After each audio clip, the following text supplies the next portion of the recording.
Why did they let all those people in? Why did the cops just kind of open the doors, lift up the ropes? Have those cops been charged? What was that anyway? That's on tape. It happened.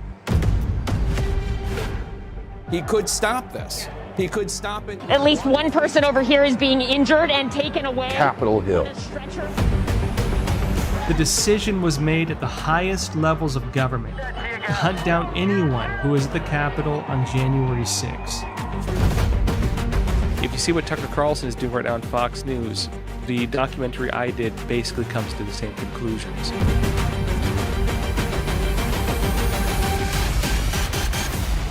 And we show you a lot more, in fact. January 6th demands a full and impartial investigation.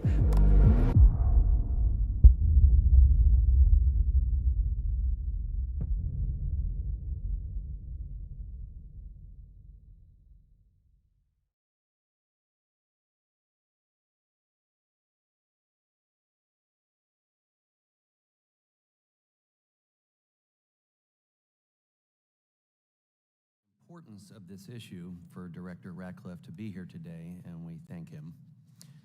We will discuss and examine many aspects of the available unclassified intelligence, and it's my sincere hope that this hearing moves the ball forward and we can ultimately agree on both sides of the aisle that the origins of COVID-19 cannot be solved by science alone.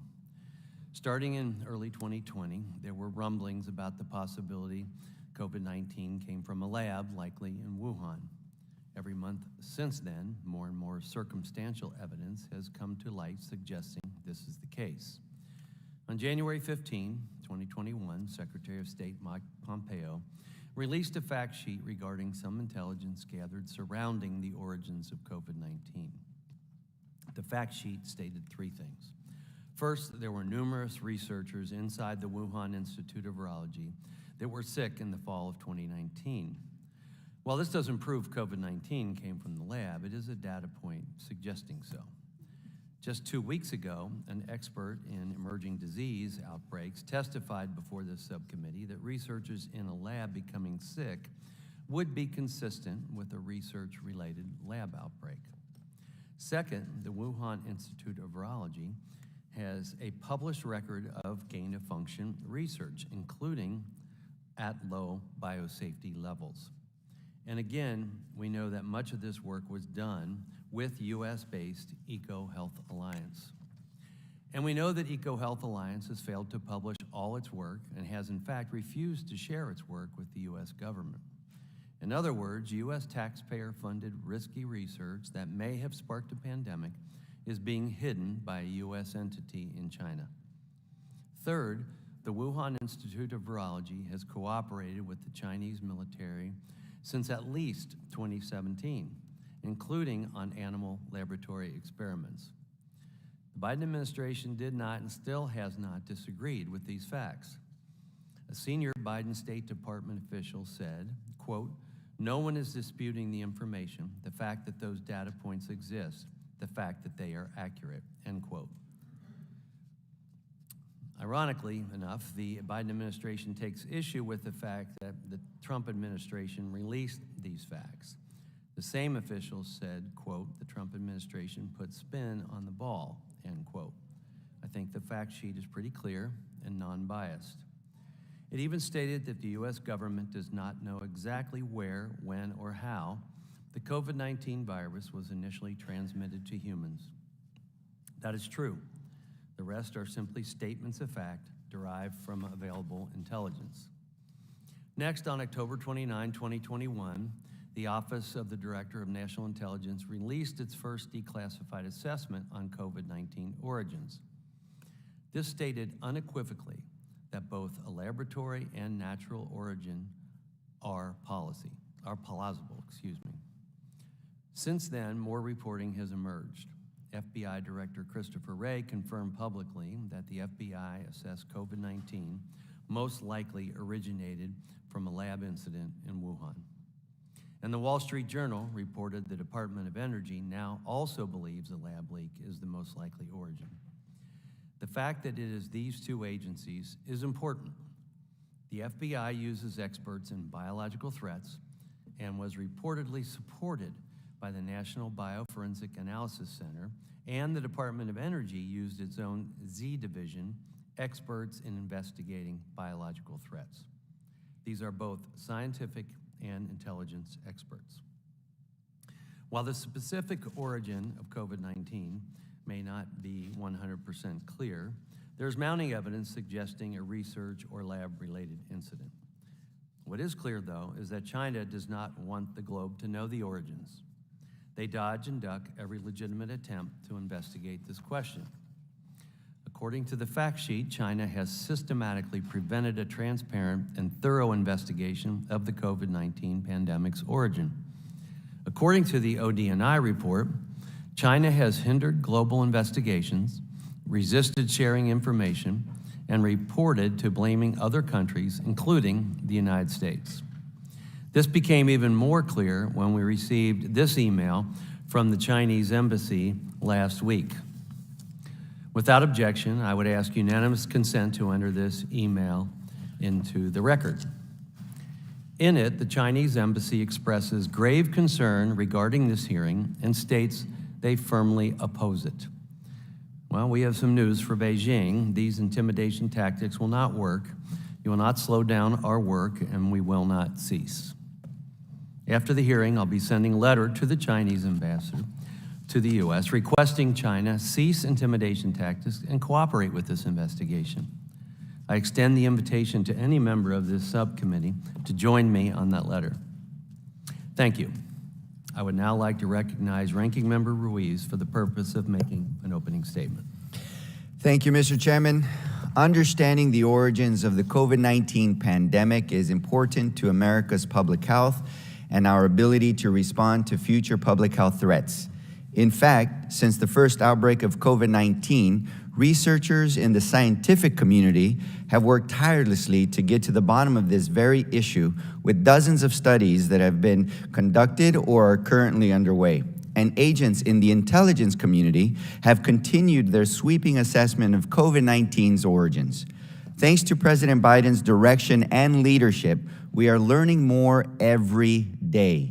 In May 2021, he directed the intelligence community to evaluate whether the novel coronavirus could have emerged from a laboratory in China, urging our nation's intelligence agencies to do, quote, everything we can to trace the roots of this outbreak. Since then, 2 government agencies have assessed with low and moderate confidence that the virus originated in a lab, while 4 government agencies assess with low confidence that the virus came about through natural transmission. As it stands, there is no consensus. The reports are inconclusive and more research is needed. While our scientists and intelligence communities continue their investigations, it is crucial that we empower them to do so without extreme partisan rhetoric or political biases that cherry-pick evidence to push a partisan political narrative that vilify public health leaders. Our focus as lawmakers should be on developing policies based on current and evolving evidence to prevent and prepare for future pandemics and save lives. To do right by the American people and our public health, we must let our expert communities do their job. And in turn, we must develop policies based on evidence, as inconclusive as it may be at the moment, that will help us prevent the next pandemic no matter which COVID origin theory you believe in. We must also take a deep dive into the barriers to our nation's ability to research the origins of COVID and respond to it.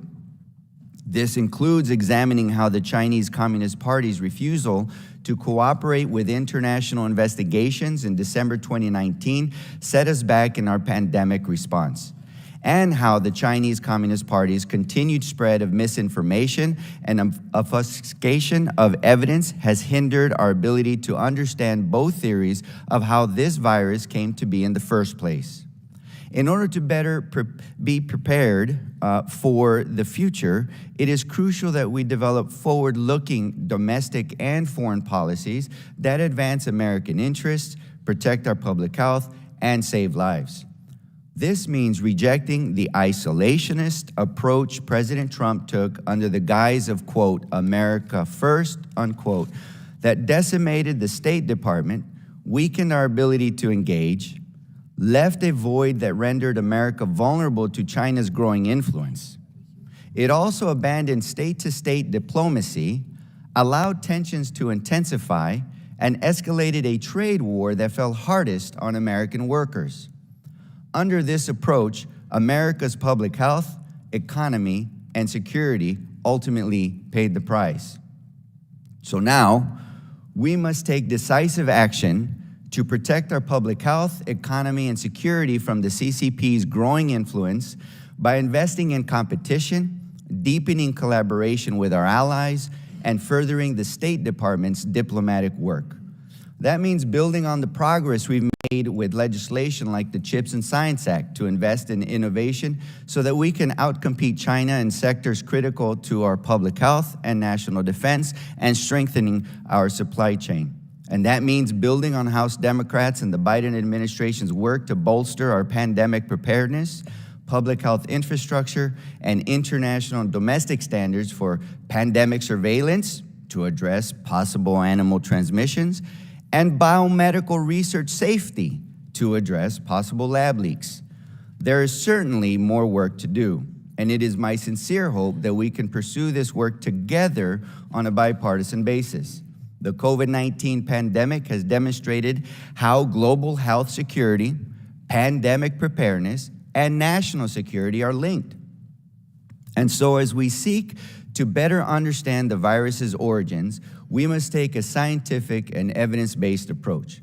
As physician and ranking member of this select subcommittee, I take this charge seriously of putting people over politics to protect our public health. We should do this work without the politicization and extreme partisan rhetoric that get in the way of common sense solutions to the public health challenges we face. Let's get to work on forward-looking policies that will prevent and reduce the harm of future viruses and pandemics without vilifying our nation's public health officials. The world is watching what we are doing here today, and it is my hope that we rise to the occasion and that we meet the moment with the integrity that our global health and national security demand. Thank you, Dr. Ruiz. Pursuant to Committee on Oversight and Accountability Rule 9G, the witnesses will please stand and raise their right hands. Do you solemnly swear or affirm that the testimony that you're about to give is the truth, the whole truth, and nothing but the truth, so help you God? Thank you. Please be seated. Let the record show that the witnesses all answered in the affirmative. Our witnesses today are the Honorable John Ratcliffe. Director Ratcliffe was most recently the Director of National Intelligence, serving as the Principal Intelligence Advisor to the President. Prior to that, he served in Congress and as a member of the House Intelligence, Homeland Security, and Judiciary Committees. Mr. David Feith. Mr. Feith is currently an Adjunct Senior Fellow at the Center for a New American Security. He was previously the Deputy Assistant Secretary of State for East Asian and Pacific Affairs. And Dr. Mark Lowenthal. Dr. Lowenthal previously served as the Assistant Director of Central Intelligence for Analysis and Production, and also as Vice Chairman for Evaluation on the National Intelligence Council. The Select Subcommittee certainly appreciates you all for being here today. We appreciate your service and we look forward to your testimony. Let me remind the witnesses that we have read your written statements and they will appear in full in the hearing record. Please limit your oral statements to 5 minutes. As a reminder, please press the button on the microphone in front of you so that it is on and the members can hear you. When you begin to speak, the light in front of you will turn green. After 4 minutes, the light will turn yellow. When the red light comes on, your 5 minutes has expired, and we would ask that you please wrap up. I now recognize Director Ratcliffe to give an opening statement. Chairman Wenstrup, Ranking Member Ruiz, members of the committee, it's a pleasure for me to be back in the House of Representatives, where I spent 6 years serving on the House Intelligence, Judiciary, and Homeland Security Committees before leaving Congress when I was confirmed by the Senate to serve as the Director of National Intelligence in the Trump administration. My confirmation was actually the first in-person Senate hearing after the COVID-19 pandemic began, and during it, I promised to ensure that the intelligence community would be laser focused on getting answers to the virus's origins and spread. What follows is a brief, unclassified overview of what the intelligence community learned and knows, a synopsis of the relevant challenges that I encountered during this effort, and where I believe we must go from here. First, let me state the bottom line up front. My informed assessment, as a person with as much access as anyone to our government's intelligence during the initial year of the pandemic, has been and continues to be that a lab leak is the only explanation credibly supported by our intelligence, by science, and by common sense. From a view inside the IC, if our intelligence and evidence supporting a lab leak theory was placed side by side with our intelligence and evidence pointing to a natural origins or spillover theory, the lab leak side of the ledger would be long, convincing, even overwhelming, while the spillover side would be nearly empty and tenuous. Were this a trial, a preponderance of circumstantial evidence provided by our intelligence would compel a jury finding of guilt to an accusation that coronavirus research in the Wuhan labs was responsible for the pandemic, and likewise, the Chinese Communist Party would be guilty of going to great lengths to cover up the virus's origins, from destroying medical tests, samples, and data, to intimidating and disappearing witnesses and journalists, to lying and coercing global health authorities, even spreading propaganda that the virus originated here in the United States by the US military. Their efforts continue to this day, as the Chinese embassy has formally objected to this hearing and this committee's efforts to ascertain the truth. And the Chinese government has done all of this while proving itself incapable of offering even a shred of exculpatory evidence. The intelligence community's sources on this issue are numerous, diverse, and unassailable, and I hope that the recent unanimous congressional support to require the declassification of our COVID origins material will make some of this available to you and the American people. Right now, a few of the intelligence community's agencies are publicly assessing that COVID-19 virus originated from a lab leak in Wuhan, and as this shift continues, the day will come when every single agency in the IC will make the same assessment, which begs the question, why have they not to this point? It's a simple and obvious question that does not have a simple answer. The challenges that I and other senior Trump administration officials encountered while in office included legitimate concerns about our closely held sources and methods of intelligence, as well as illegitimate roadblocks that related to professional conflicts of interest and partisan politics.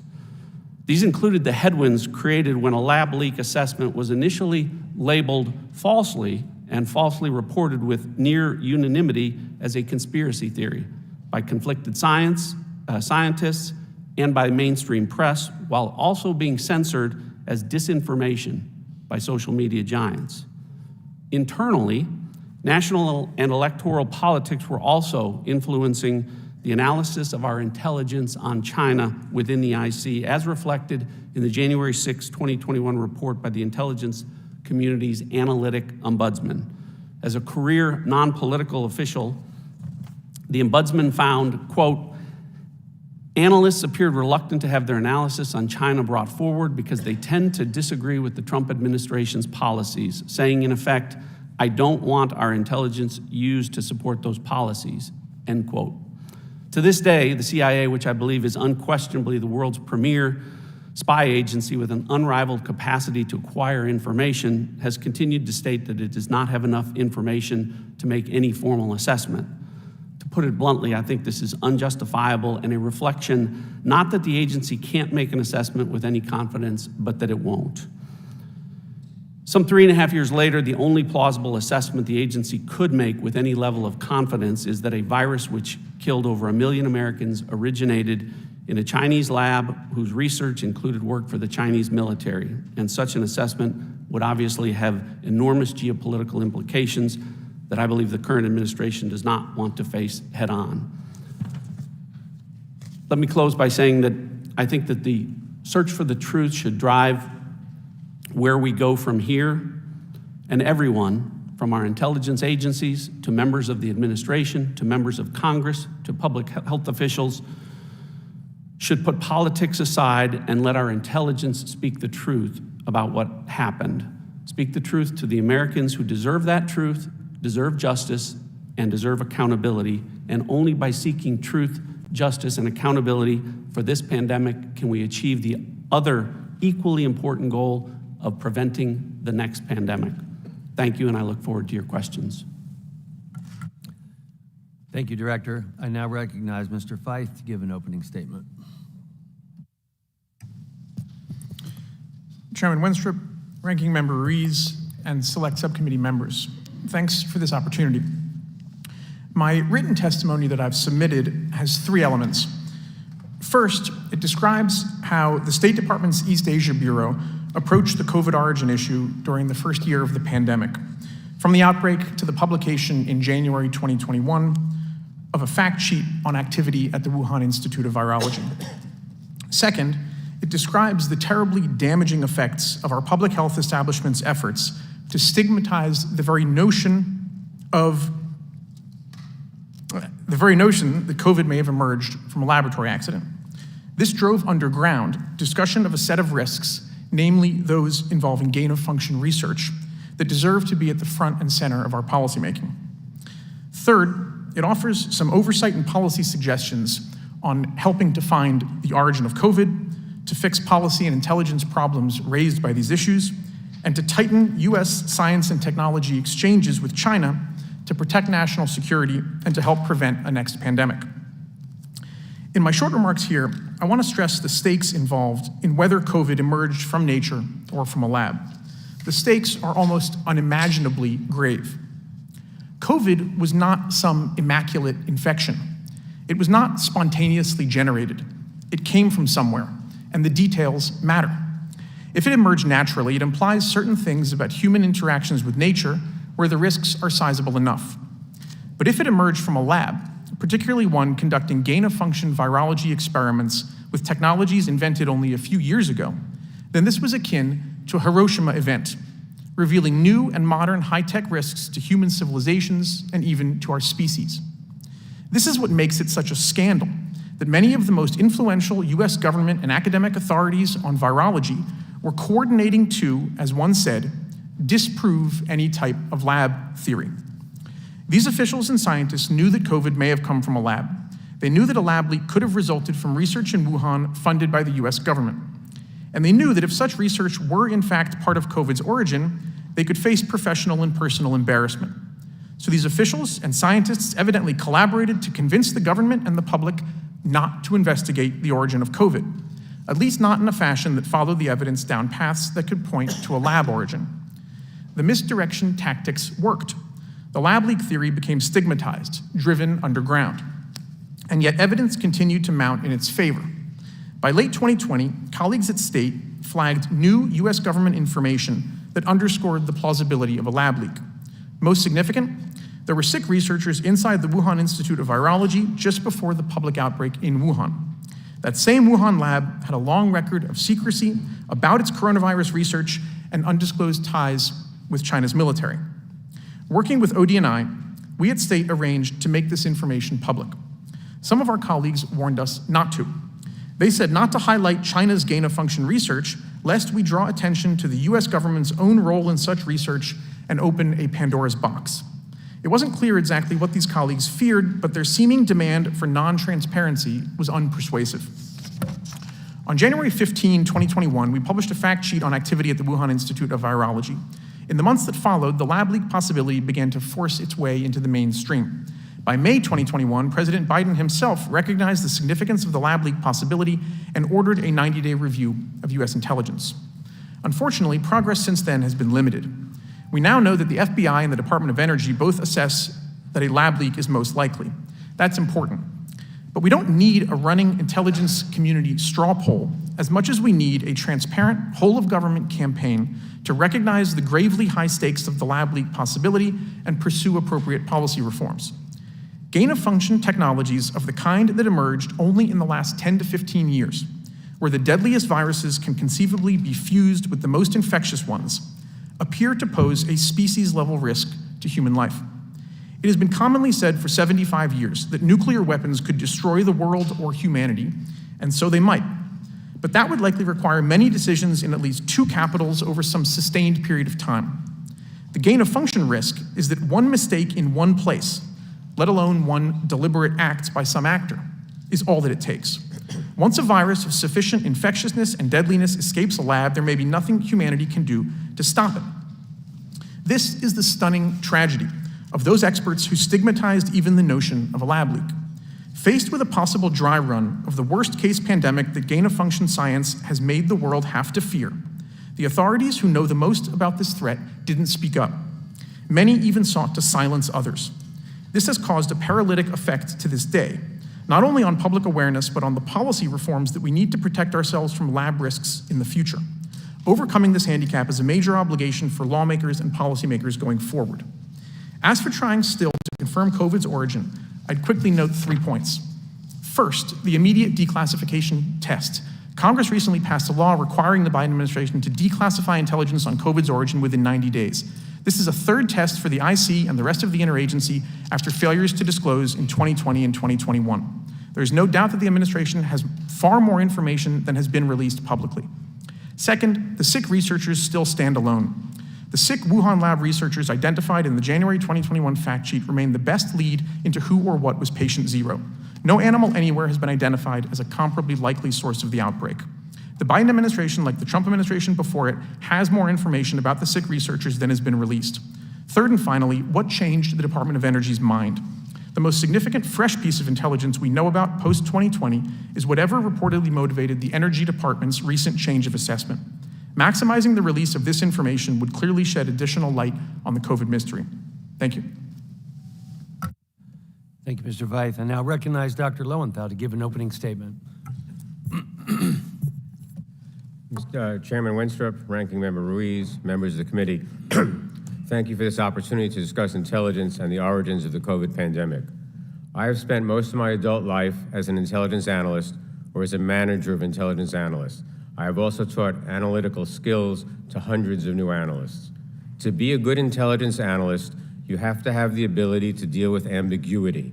Very often, analysts are asked to address issues for which there may not be a final definitive answer. Analysts live in a world where there may be several possibilities, each of which has its own degree of certainty and uncertainty. This can be very frustrating to policymakers who want an answer. Given the available intelligence and our own expertise, a specific answer cannot always be determined. This seems to be the case at this point in terms of the origin of the coronavirus in China. There has not been sufficient intelligence to date to make a firm judgment as to whether the virus occurred naturally or was the result of activity in a lab, whether witting or accidental. The ODNI's October 2021 declassified assessment on COVID-19 origins, which you both cited, reflects this uncertainty. 4 intelligence agencies assess that the virus originated naturally with low confidence. 1 intelligence agency believes the virus originated in a lab with moderate confidence.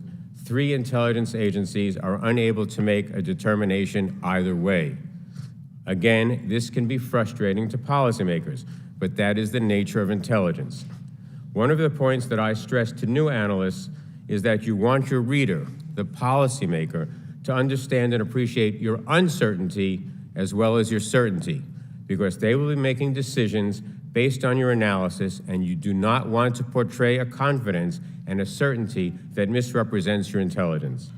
Absent greater cooperation and transparency from China, which seems highly unlikely, we may never resolve this issue with certainty. It is important that we look back at the intelligence and policy experience from the pandemic and ask ourselves, what can we do better next time? I have a few recommendations.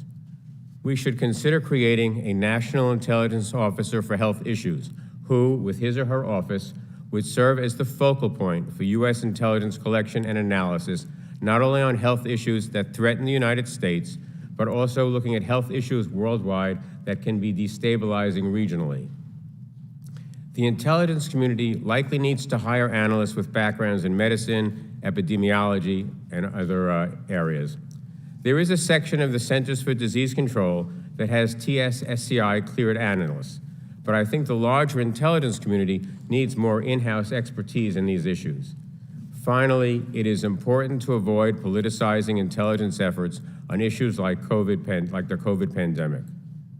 The intelligence community prides itself on being nonpartisan and objective, and I believe we meet these standards on a high, consistent basis. Intelligence may sometimes be discomforting, but that does not mean that it may run counter to preferred policy preferences, but that does not mean that it is partisan or subjective. It becomes increasingly difficult for intelligence officers to do their best work when they are put under constant partisan pressure or when they are consistently accused of being partisan. Some people refer to the role of the intelligence community as telling truth to power. I find that phrase objectionable, as it is arrogant, and more to the point, we do not have truth in many cases, but well-sourced, well-thought-out analytic conclusions. These will sometimes run counter to the preferred views or outcomes of policymakers. That does not mean the intelligence has been politicized. It means that intelligence is being honest when talking to power. That is a great responsibility, and the intelligence community takes it very seriously. Thank you very much. I look forward to your questions. Thank you all very much. I now recognize myself for a series of questions. If you have had the chance to follow the initial workings of this subcommittee to date, you would know that the drive of this committee is to perform an after-action review, have lessons learned, create a path forward for any future pandemic so that we may be able to predict, prepare for, protect ourselves, and hopefully prevent any future pandemic. This, I believe, would be consistent with the suggestion made by Dr. Lowenthal. Hopefully, we may produce a product that will allow us to certainly be better next time out of this committee. It's a fair question why decisions may have been made. Were they based on data, hypothesis? Were there motives to the decisions, such as personal gain or political gain? All fair questions. Dr. Lowenthal recommended having a National Intelligence Officer for Health. In many ways, I believe we have this with the National Center for Medical Intelligence, but we may need to expand their role. It was also suggested that the intelligence community hire experts with backgrounds in medicine and epidemiology and other specialties. And I agree with that, and that's why I've been requesting from OD&I information concerning those experts that they have consulted during their review of the origins question. I'm interested in knowing which actual specialists weighed in for each component of the IC. If one agency has 20 virologists and another has none, that can make a huge difference in an analyst's outcomes. So I'm curious as to why so many agencies have different opinions on this. The expertise of those that have contributed to each agency matters and makes a difference. For this committee, I have stated that honesty is non-negotiable. That requires truth. And I understand that 100% certainty in an analysis is difficult to come by. But what can be truthful is the level of confidence in an analytic summary.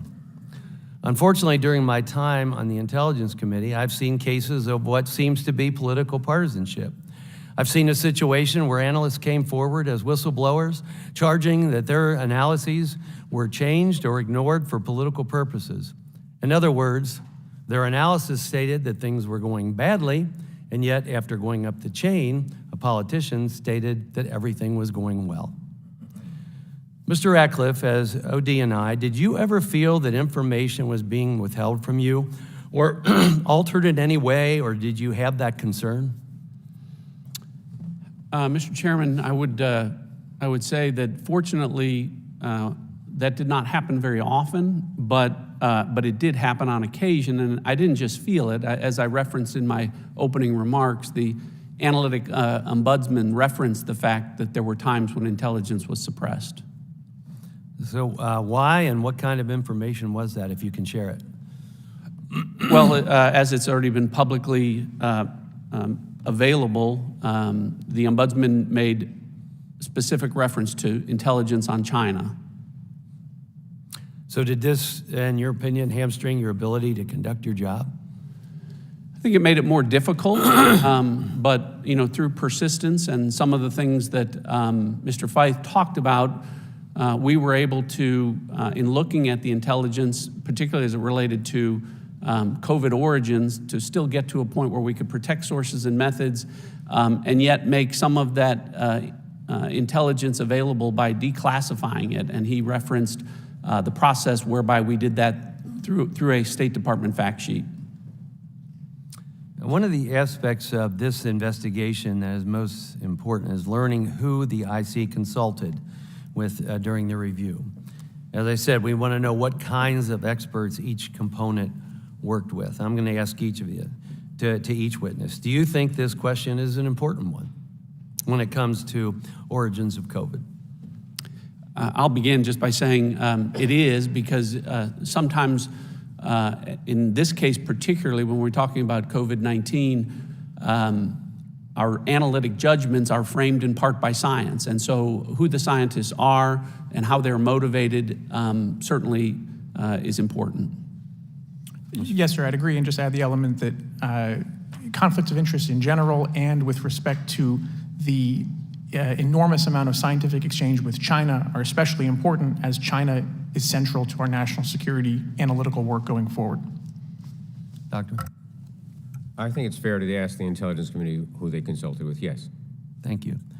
Mr. Feith, you were heavily involved in this investigation from the side of the State Department.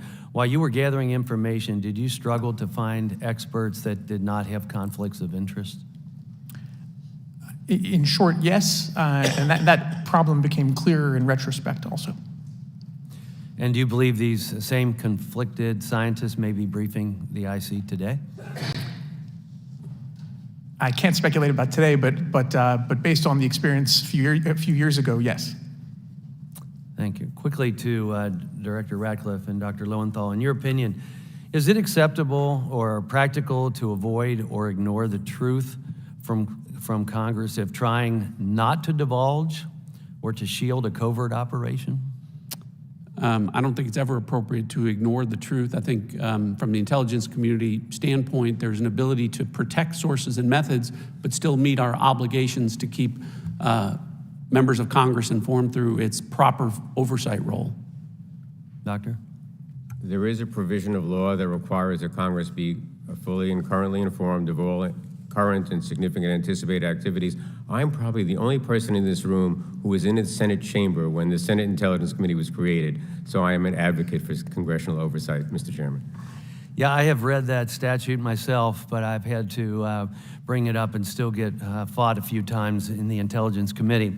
And so the next question for the two of you, is it important for the IC to try to know all they can about the weapons systems of our adversaries, including biological weapons? Absolutely, and in the case of China, the intelligence community has publicly addressed China as our top national security threat from a nation-state perspective. So particularly, that's important with respect to the country of China. Mr. Chairman, yes, this has always been a high priority for U.S. intelligence since the committee was created in 1947. Thank you. Should a virus that killed more than 1 million Americans be an intelligence priority for the IC, and specifically the CIA and DIA? Absolutely. Doctor? That depends on the policymakers. We don't make our priorities. The President, the National Security Council, determine the priorities for the intelligence community. So if they determine it's a priority, then yes, it is. If they decide there are higher priorities, then no, it isn't. But this is not a call for the intelligence community. This is something that's not understood. We don't set our priorities. We are there to respond to the policymakers. I helped create the current priority system, and it's one where we derive from the President and his National Security Council, where are the areas you want the most emphasis, knowing that inevitably there are going to be areas where we spend less attention because we have finite resources. Well, that's a fair assessment. I would have to say as a policymaker that I think it should be a very high intelligence priority. Well taken. Finally, Director Ratcliffe, we sent a request letter to Director Haynes on February 13. To date, we have yet to receive any documents from ODNI. Understanding all the appropriate restrictions on classified material, as a former director, do you believe it's important for ODNI to fully cooperate with our investigation and produce the requested documents? Yes. I would now like to yield to Ranking Member Ruiz. Thank you, Mr. Chairman. Look, understanding how COVID-19 came to be is critical to America's public health. I want to point out and make clear that we wouldn't even be having this hearing in the first place if it wasn't for President Biden taking early and decisive action in May 2021 to investigate whether the novel coronavirus originated in a lab or nature. President Biden directed the intelligence community to conduct this review to, quote, do everything we can to trace the roots of this outbreak that has caused so much pain and death around the world so that we can take every necessary precaution to prevent it from happening again. In fact, the very intelligence that Democrats and Republicans voted to declassify last month was collected because of President Biden's directive for the intelligence community to use every tool at its disposal to investigate COVID-19's origins. Dr. Lowenthal, can I get a quick yes or no? Was President Biden's directive a critical step in advancing our understanding of the pandemic's origins? Yes. I agree. And thanks to this action, we're making progress every day in advancing our understanding of the pandemic's origins, despite continued obstruction from the Chinese Communist Party. And while we know more now than we ever did before, the fact of the matter is that the intelligence community's assessment remains inconclusive on whether the virus emerged from either human contact with an animal or from a laboratory accident. Various elements of the intelligence community have made different assessments, all but one of which were made with low confidence, meaning without certainty. Dr. Lowenthal, you have explained that the function of intelligence is to reduce uncertainty. When intelligence on a particular issue is divided between two conclusions, what is the best course of action for policymakers? Should we prepare in the event of both scenarios? Probably, but policymakers can make their own decisions regardless of the intelligence you give them. We are not speaking ex cathedra. We're giving their best intelligence and then they are making decisions. But if you had two strong possibilities and I were a policymaker, which I've only done once or twice in my career, I would say, yes, you should try to protect against both of them. I agree with this too, and this is exactly the approach that President Biden and Democrats have taken, an approach that puts people over politics. While our intelligence community continues to collect and analyze information that will bring us closer to a definitive conclusion, we have worked to prevent and better prepare for the next deadly pandemic so that we can keep the American people safe, no matter if this threat originates from an animal or a lab. In fact, last Congress, Democrats included in the Consolidated Appropriations Act of 2023 significant reforms to address pandemic preparedness.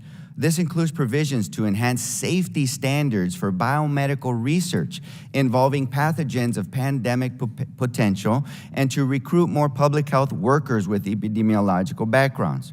It also includes reforms to prevent undue foreign influence in our nation's biomedical research, such as the requirement that participation in foreign talent programs be disclosed to receive NIH grants, and a provision directing the Secretary of Health and Human Services and national security officials to identify and develop strategies that address threats to sensitive biomedical research.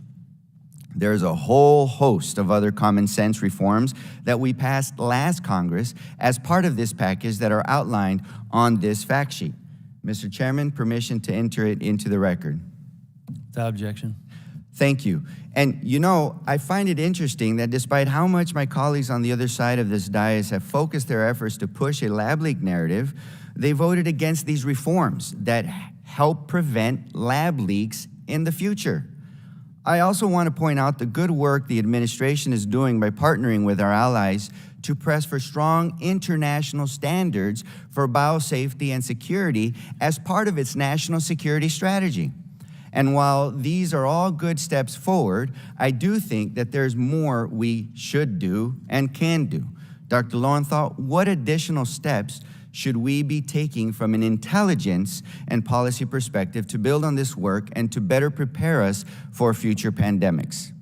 Well, I outlined those in my opening statement, Mr. Ruiz, but one of the things you have to remember about the Intelligence Committee is we are a volunteer organization. I cannot draft doctors any more than the military can draft individuals. And so when we go out looking for people, looking for experts, we have to hope they want to come work for us. But we obviously have gaps. The National Military Intelligence Center is there, but they are mostly have been devoted to supporting the defense establishment, which is fine. I'm suggesting we need broader expertise than that. But you have to remember, we can only recruit the people who come to the recruiting table. This is one of the great frustrations of my life in my last 3 years at CIA. But we have to look at our expertise across the community, and we have a system for doing that, and ask ourselves, where are the gaps, and then how do I go hire the people to fill in those gaps? Dr. Lowenthal, I received my medical doctorate at Harvard Medical School. I received my master's in public policy from Harvard's Kennedy School. And I realized that when I was at the Kennedy School, the CIA was there recruiting students to join their firm. Yet there was no recruitment happening in the public health school, which I later received a master's in public health from Harvard School of Public Health, or from the Harvard Medical School. So perhaps one of the suggestions would be to entertain the career options for public health and physicians and medical scientists to join the intelligence communities in doing their research as well. I think that would be a good idea. There were also no CIA recruiters when I got my degree from the Harvard History Department. We tend to, we have to rethink how we recruit. So going to medical schools, public health policy schools would be a very good idea. Thank you. I yield back. I now recognize the chairman of the full committee, Mr. Comer from Kentucky, for 5 minutes of questions. Thank you, Mr. Chairman. I want to thank each of the witnesses for being here today.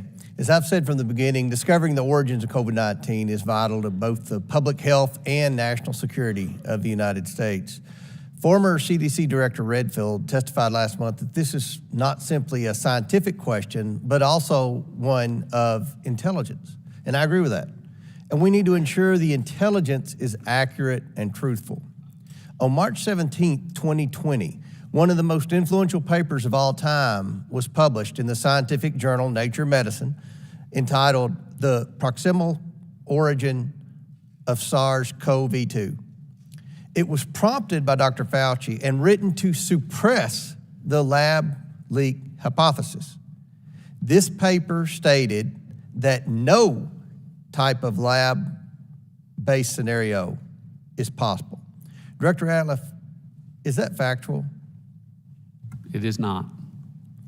Mr. Feith, to you, is that statement factual? Based on my understanding, no. 10 days later, on March 26th, the State Department produced a memo that stated U.S. scientists assessed the virus emerged naturally.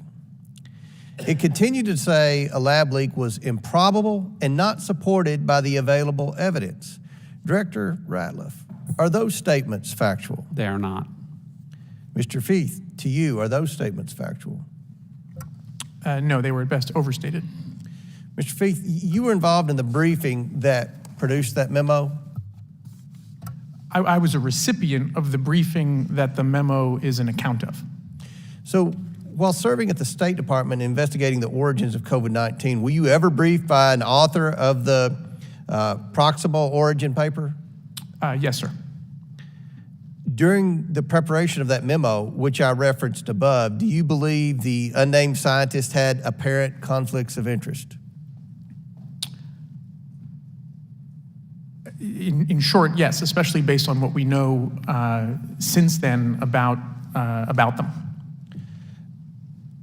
Were the authors, were they the ones that were briefing the intelligence community, the authors of that? So that document is a write-up of a so-called analytic exchange that had been hosted by the State Department's Intelligence and Research Bureau that day or the day before, including a number of U.S. scientists who were briefing a range of policymakers from across the interagency. So that the authors were on the conference call with Dr. Fauci on February 1st, 2020, where they almost universally said COVID-19 may have come from a lab. That actually I'm not sure of, and there's a little bit of a difficulty in identifying exactly who was part of that State Department briefing just because of the rules that we were subject to. Okay. Director Ratliff, once you became director, did Dr. Fauci relay any of these concerns to you? He didn't. May have come from a lab? He did not. And why do you think he did not?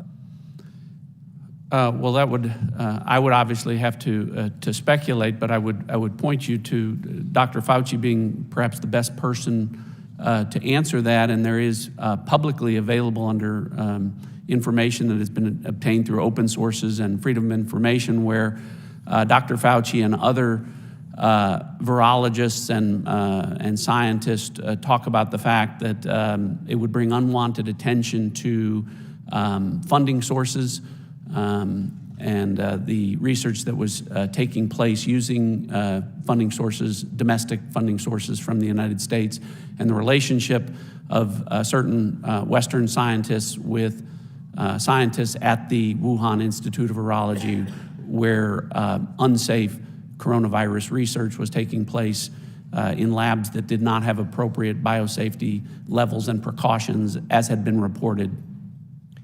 Oh, this is so bad. It just gets worse every day. These scientists flipped 180 degrees with no new evidence, produced a paper not based on facts, and then may have used that paper to brief the intelligence community and suppress the lab leak hypothesis. This is a how-to manual in orchestrating a cover-up by using some of the most powerful and influential institutions in our country. If you ask me, this was set in motion by Dr. Fauci to hide U.S. funding of gain-of-function research and dodge accountability for a virus that has killed more than 1 million Americans. This must be investigated. Thank you, Mr. Chairman, and I yield back. I now recognize Mr. Mafumbe from Maryland for 5 minutes of questions.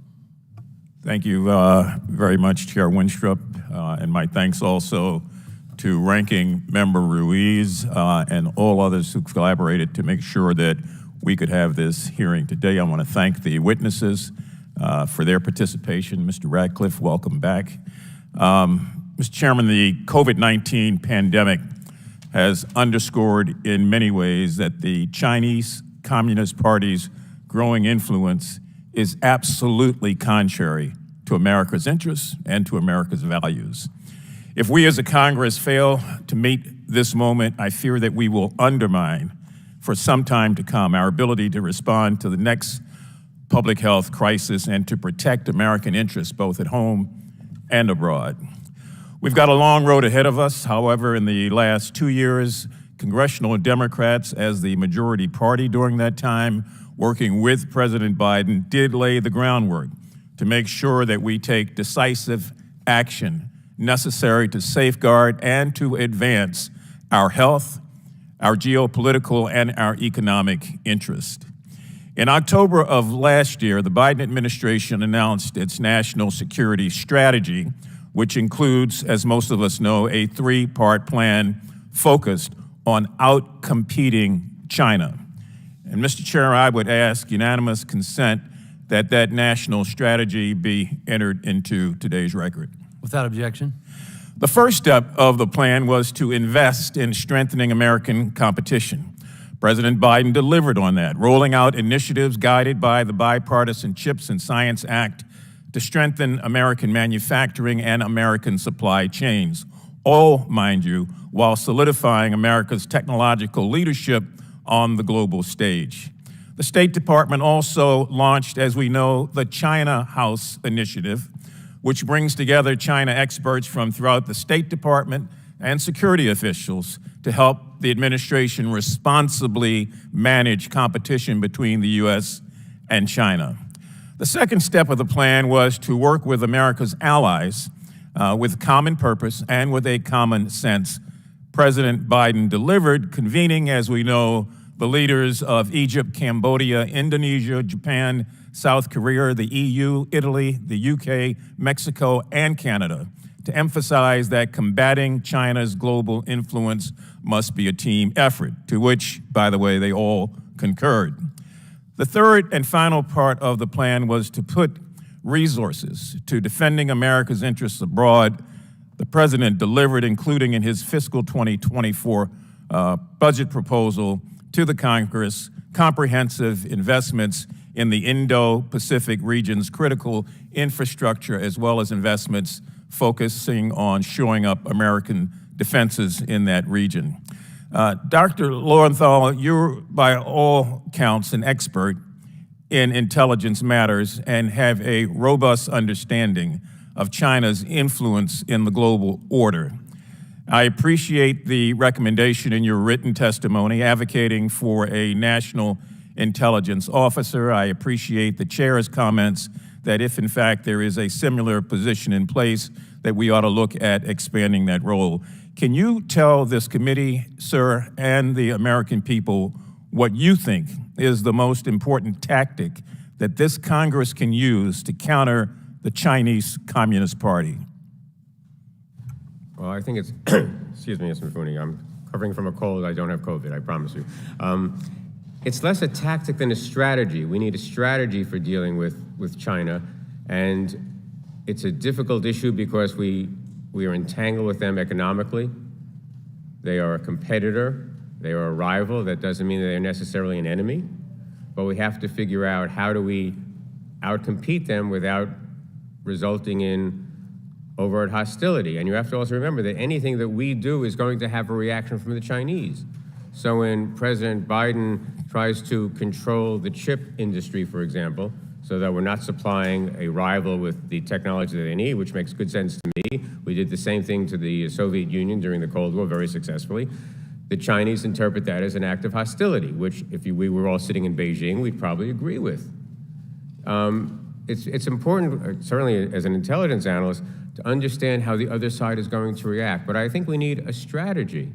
And I think we have elements of that strategy. I think the AU, the United States, British, Australian alliance is part of that strategy. I think that's being successful. I think our relationship with India is part of that, is successful. But this is also, we have to be prepared, just as we were during the Cold War. This is a long struggle. This is not going to wrap up in this administration or the next administration. This is a long-term struggle. But I think if you look at it objectively, would you rather be China or the United States? I'd still rather be the United States. Every day. Every day. Every day.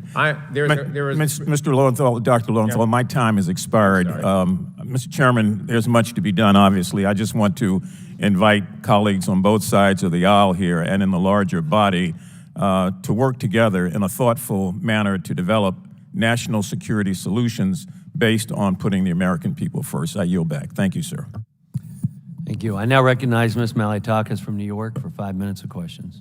Thank you, Mr. Chairman, and thanks to the witnesses who are here today.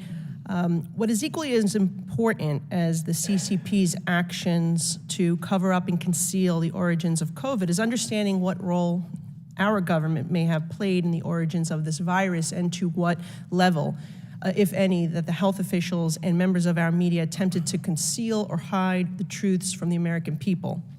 The questions surrounding American tax dollars being used to potentially fund the origins of this virus and attempts to suppress them, that is what I'm here to focus on today.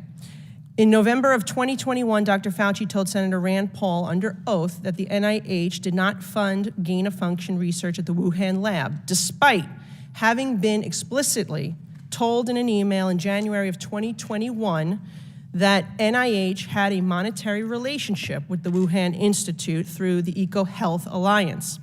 During the committee's initial origins hearing in March, I asked former CDC Director Dr. Redfield whether the NIH was funding or had funded gain-of-function research at the Wuhan Institute, and he told me, direct quote, "No doubt," unquote, NIH was funding this research in Wuhan, refuting Dr. Fauci's claims. I'll start with you, Mr. Ratcliffe. Do you agree with Dr. Redfield? I do. Given what we know now, if you were in Dr. Fauci's position, would you have denied that the NIH's role in gain-of-function research at the Wuhan lab? No. Do you think that Dr. Fauci lied under oath?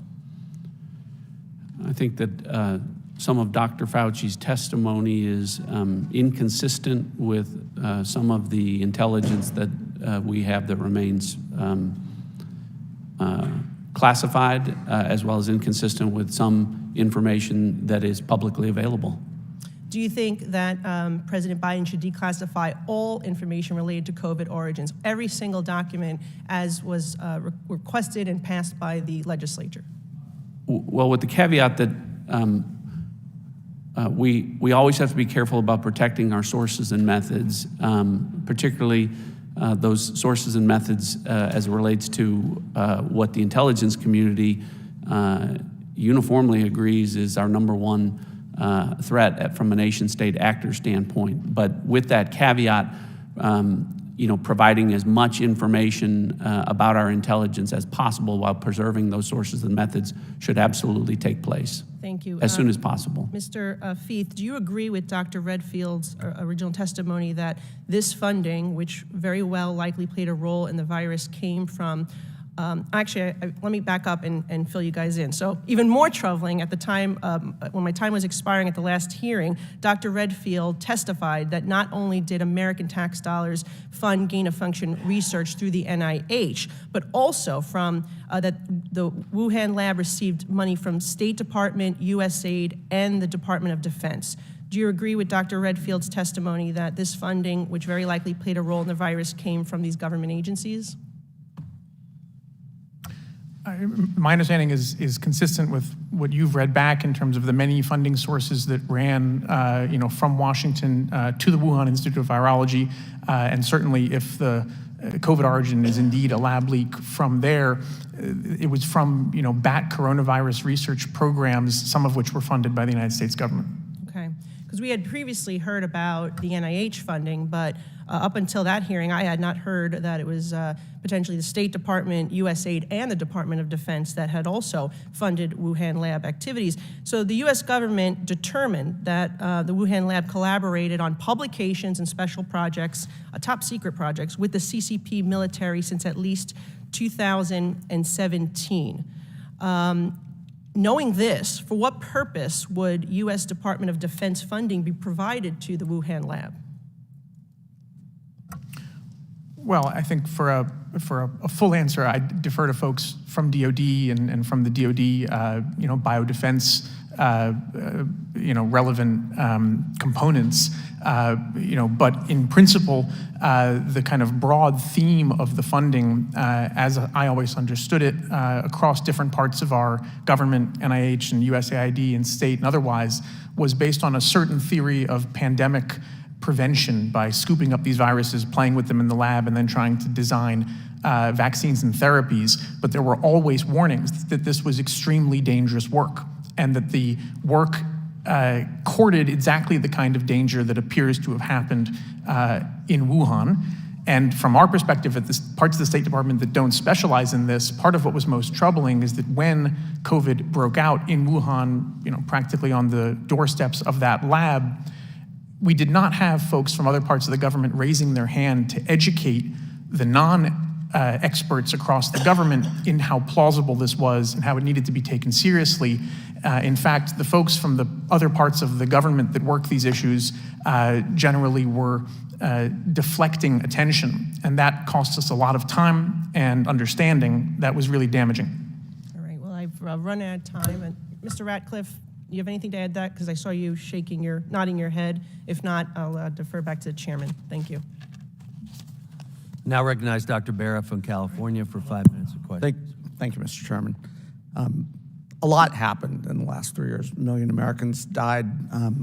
We can go back and relitigate the past. I can go back and look at the prior administration that we set up an Office of Pandemic Preparedness that was there solely to advise the NSC. That was disbanded. That was a mistake. We raised alarms at that time. We raised preparations. I held the first hearing on the novel coronavirus at that time in February of 2020. We pushed the Trump administration to do everything they could to get our scientists to the hot zone, et cetera. So I can very well argue the lab leak theory because China did not cooperate. They did not let folks get in there, et cetera. I can also make a case for why initially folks thought it jumped from an animal to a human. At this point, I think, as Dr. Lowenthal said, I don't think we're ever going to get an answer because I don't think China will ever let us get to the hot zone, will ever let us interview folks. I don't even think those scientists probably are around.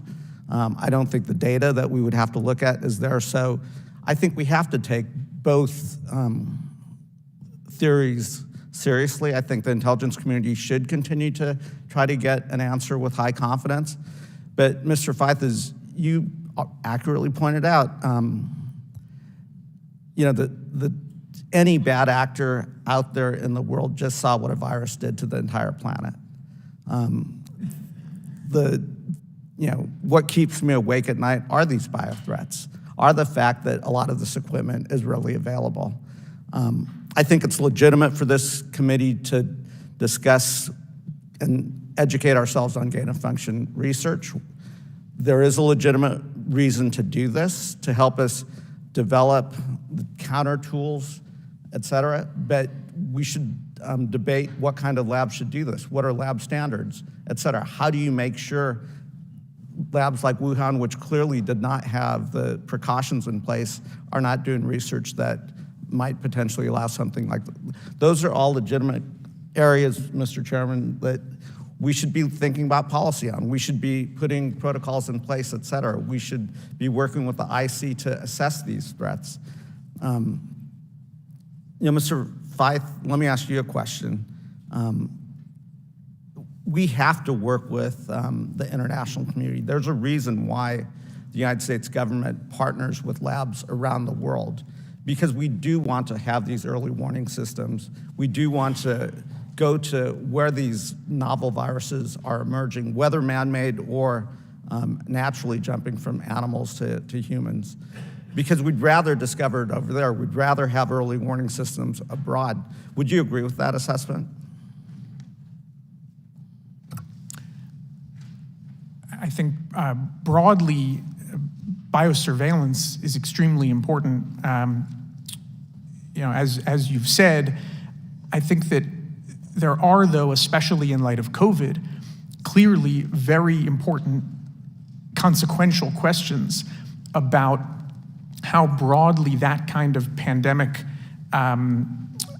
preparedness work should apply in terms of creating in laboratory environments certain viruses of a sufficient lethality and infectiousness that might be completely unlikely ever to emerge in nature.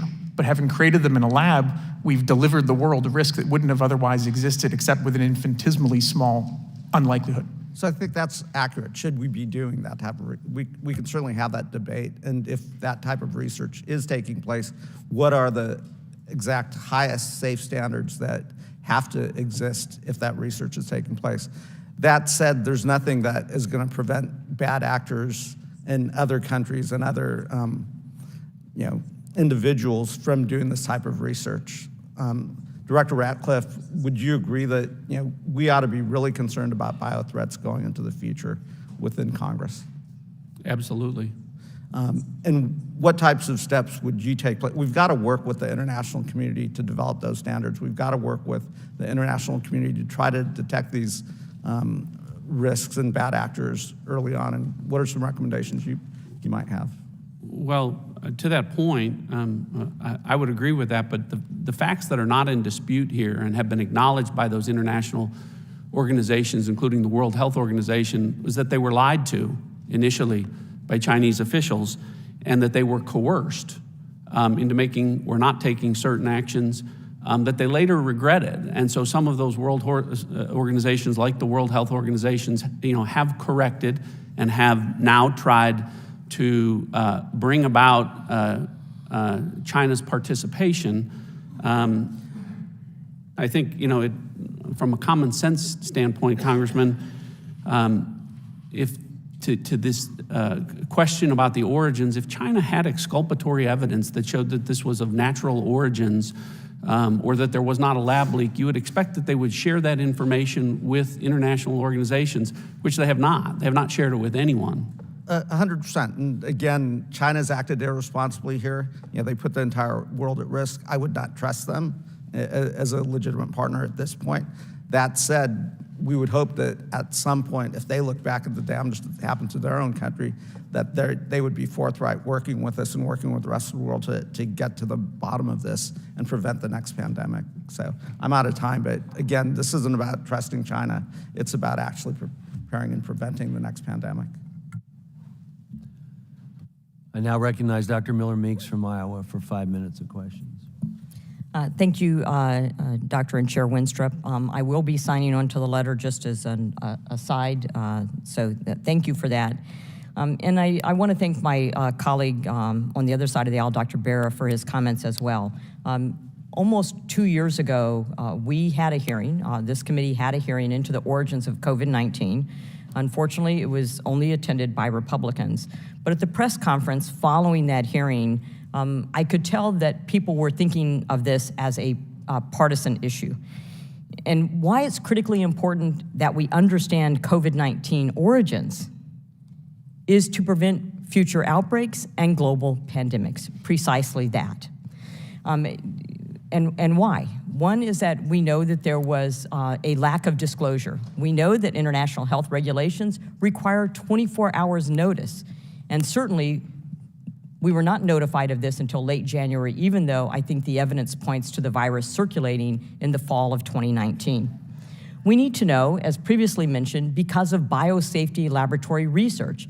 Is there research being conducted? We understand, even in the best laboratories, there can be leaks. But Biosafety Lab 4 work was occurring in a Biosafety Lab 2, and the international community has a vested interest in both disclosure and that the proper type of research is occurring in the proper biosafety lab. And then 4, as previously mentioned again, and I think needs to be underscored, the ethics of the type of research that is being performed. This is not a Republican issue. It is not a Democrat issue. It is not a United States issue. It is an international issue, and the international health organizations have a vested interest in disclosure immediately, in biosafety lab, and in the ethics of research. And Mr. Ratcliffe, I want to thank you for testifying before the subcommittee this morning and supporting our investigation into the origins of COVID-19. When the former CDC director, Dr. Redfield, testified before this committee last month, he stated that when you look at the two departments, the FBI and the Energy Department, they have the strongest scientific footprint of any of our intelligence agencies. And I think the way they got to the answers of low probability and moderate probability is their internal scientists did the science. And there are some in the media especially who insinuate that a low probability or moderate probability means no probability. With your background and experience as the Director of National Intelligence, can you elaborate on the scientific expertise within the Department of Energy and the FBI and why their conclusions on COVID-19 origins would be noteworthy and it doesn't mean not probable? Thank you for the question, Congresswoman. So from initial starting standpoint, as has been talked about, some agencies haven't made any assessment at any confidence level. When assessments are made, they can be made at a low confidence level, they can be made at a moderate confidence level, or they can be made at a high confidence level. And in this case, you referenced the moderate and low confidence levels that the FBI and the Department of Energy respectively have made. Those are based on scientific information, and none of this is political, none of this is disputed. There is currently no environmental source identified for COVID-19. There is no intermediate host that has ever been identified. There is no reservoir species that has ever been identified. And COVID-19 was never known to exist in any animal or species before the pandemic began. Those are scientific facts that are not disputed, and there's nothing political about that. That factored into the determinations that have been made. And what I talked about before about this shift taking place, the things that I just related, early on, the intelligence community was briefed by various scientists who said, those answers will come. They referenced SARS-1 and MERS outbreaks and saying, look, it may take several months, even a year, sometimes even longer to identify an intermediate host or a species.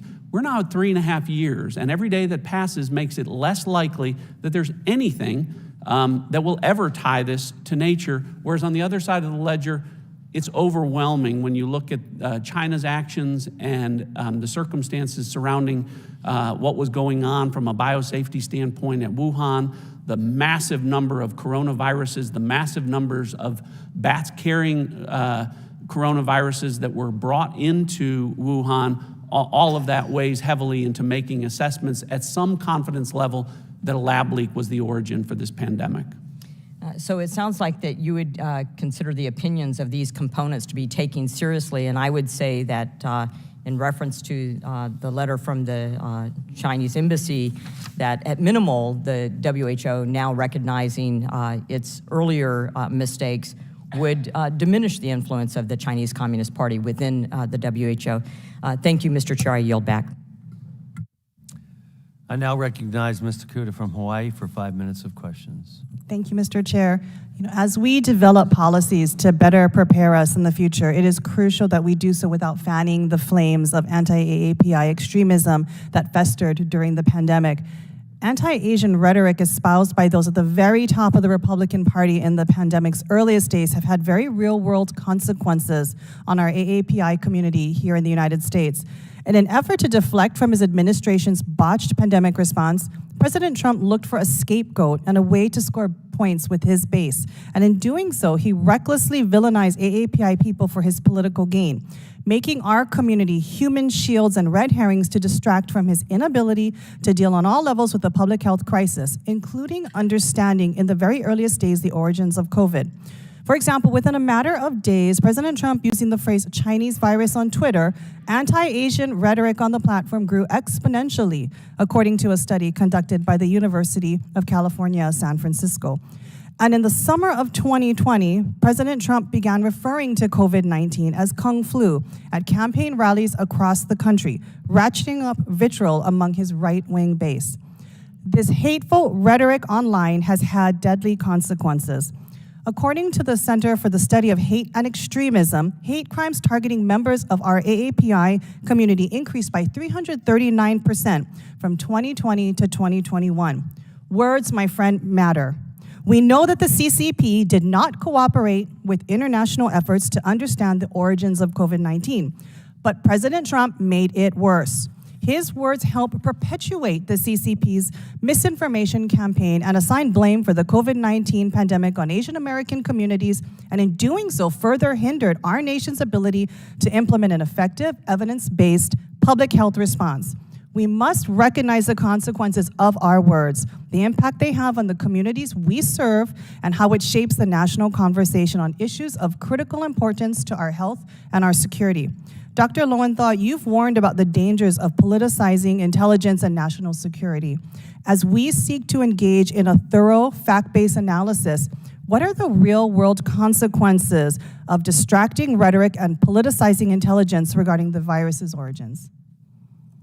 Well, as I said, it makes it very difficult for analysts to do their work. Because if they know that what they're writing or what they're briefing is going to be questioned, not because somebody disagrees with the substance, but disagrees with why they're being told something, it makes it increasingly difficult for analysts to do good work because they are worried about the consequences. Nobody wants to be vilified, either as an ethnic group or professionally, and so that becomes a problem. Thank you, Dr. Lowenthal. There are clearly troubling consequences, as you noted, of this rhetoric, both for the value and ability for us to do the work, as well as for our AAPI community here in the United States, as well as we've all talked about today, our intelligence community's efforts. How can we make sure we course correct what has been happening to both ensure the safety of our communities and preserve the integrity of our intelligence work as we seek to fully understand the origins of COVID? Well, the issue of vilifying communities is beyond the scope of the intelligence community. That's not our responsibility. That's a leadership issue. That's a political leadership issue. In terms of the partisanship, I mean, you have to hope that people on both sides of the aisle recognize that analysts are not out there trying to grind an axe.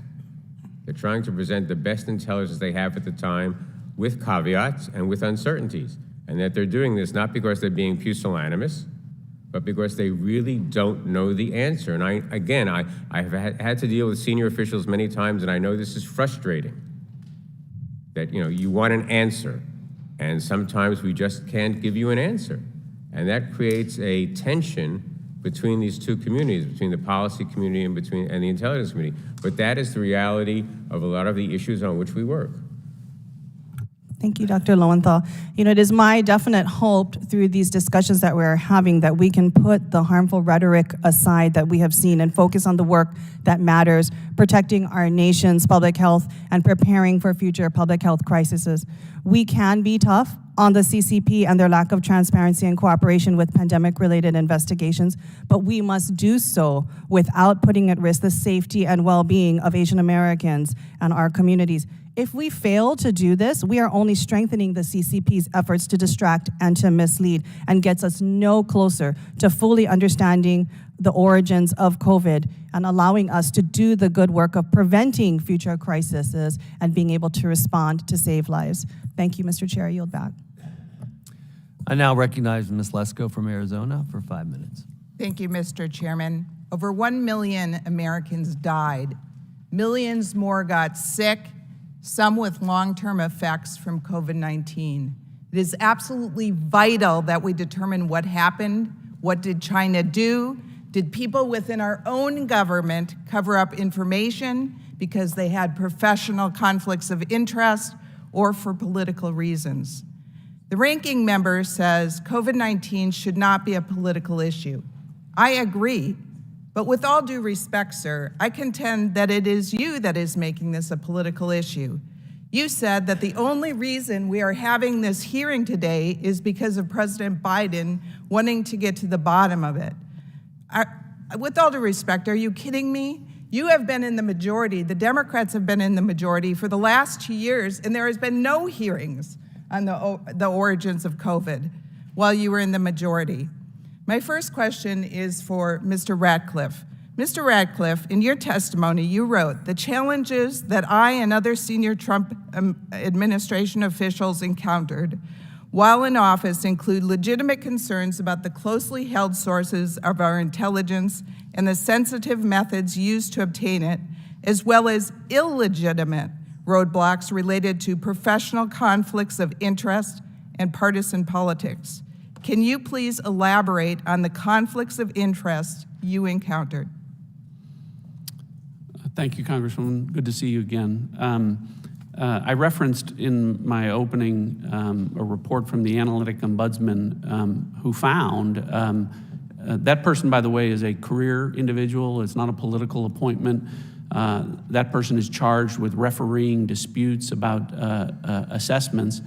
And it was based on his investigation that when it comes to the issue of China, some of our intelligence was being suppressed because there were analysts within the community that felt like that some of that intelligence may be used by the Trump administration in ways that they disagreed with. And that is clearly inappropriate under analytic judgment standards.